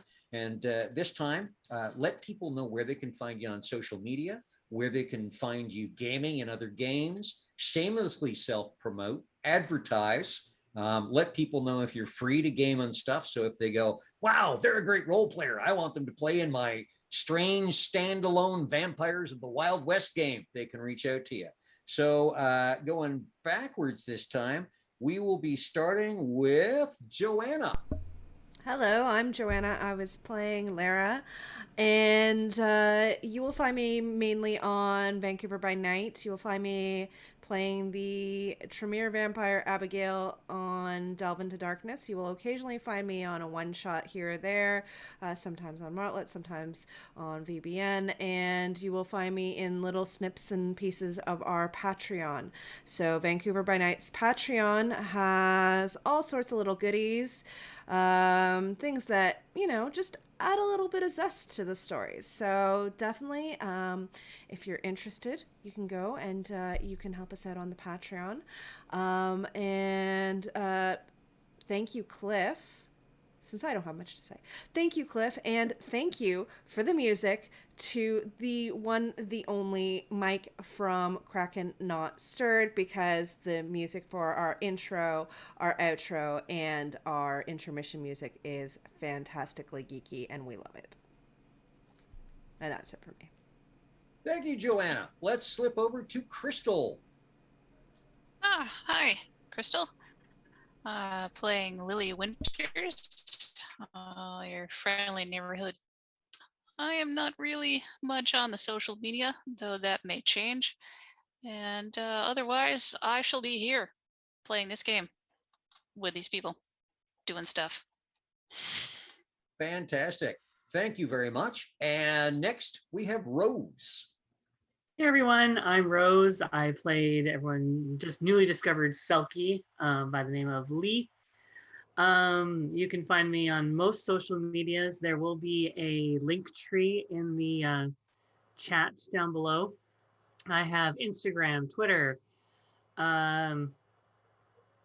TikTok, and I also have a Ko-fi. I'm getting funds together to get myself an actual possible streaming computer, because I like to upgrade all of my gear. So if you're able to help, great. If not, spread the word. I need as much or as little help as you can offer. And I also will be gaming with Martlet Games, their upcoming game of Cult of the Blood Gods. It's Vampire the Masquerade. Very excited about that. We've been talking about that for months, and we're finally getting to our session 0 tomorrow night. So, Neat. Yeah, it's gonna be really fun. Fantastic. Okay, Anita. Hello, I have been Penny Devlin tonight. I continue to be Anita. You can find me on all social media as @Penita or @Critical Misses. I am a TTRPG streamer, producer, graphic designer, and cat mom when he's not attacking me. Yay! Shamed. Kitty! That is cute. Follow me on the socials and you can find out where I am. Most of the time, I'm over on the Critical Misses Network because that is my channel. On Fridays, I am on that channel running a game of Fear itself. That is called The Growing of the Dim, which, if you know Canadian music, you will understand that reference. But that's me. Excellent. Okay. And Kitty. Hey everybody, I'm Kitty Kimchi, and it's been an honor playing Alette Your Puka. And right now, I'm very open. So if you want to just DM me, you can catch me on Twitter at Yep She's Blasian, and I play all sorts of things. I'm everywhere, so just hit me up. And I am your storyteller for the night, Cliff. First of all, it's been a great honor. Session 0 was amazing, and I'm loving the way that Mrs. Motley is coming together. The personalities just are fantastic. I am so looking forward to where this trip is going to go. I can be found under the Vintage Self on Instagram and YouTube. Everybody's links are going to be in places down, over, depends on how you're watching. We are on Vancouver by Night. I also play in the Vancouver by Night Delves into Darkness. We just wrapped season 1. And after you watch this, we'll be beginning season 2, which will start. Well, actually, there's sometimes stuff before us, but part of the Vampire Weekend takeover on Saturdays, where we do Delves, then we hop over into Vancouver adjacent, then we go to Philly by Night, then we apparently sometimes go to a game in New Zealand, and we do Vampire just wow. Vancouver by Night. Speaking of which, check out the Vancouver by Night Patreon. There's all sorts of stuff on there. And because we are on Vancouver by Night and hosted by them, any Patreon content we will be doing will appear on their Patreon as well. And the Vancouver by Night YouTube, as I mentioned just after the break, we're halfway to our goal of 1,000 subscribers. We will appear on their YouTube and may do special things on their YouTube. So come on over and subscribe so you can keep current. I'd like to thank everyone for viewing, thank Vancouver by Night for hosting, and thank my incredible Motley for just being so wonderful. Tonight has been, I am putting back the storyteller hat on for the first time in some time, and I could not have asked for a better arrangement with everybody to make this low anxiety and worry free. So have yourselves the best of nights. Thanks for tuning in. Tell your friends, tell your cats and dogs, tell your relatives, tell people on the street who you don't know all about us. And we'll see you. Actually, the next 2 weeks, we will be pausing because people have real life things going on. So sorry for the breakup, but in 3 weeks, we will return at the same time and the same place to find out what's happening with this Motley and their first session at court. Have a great night, all.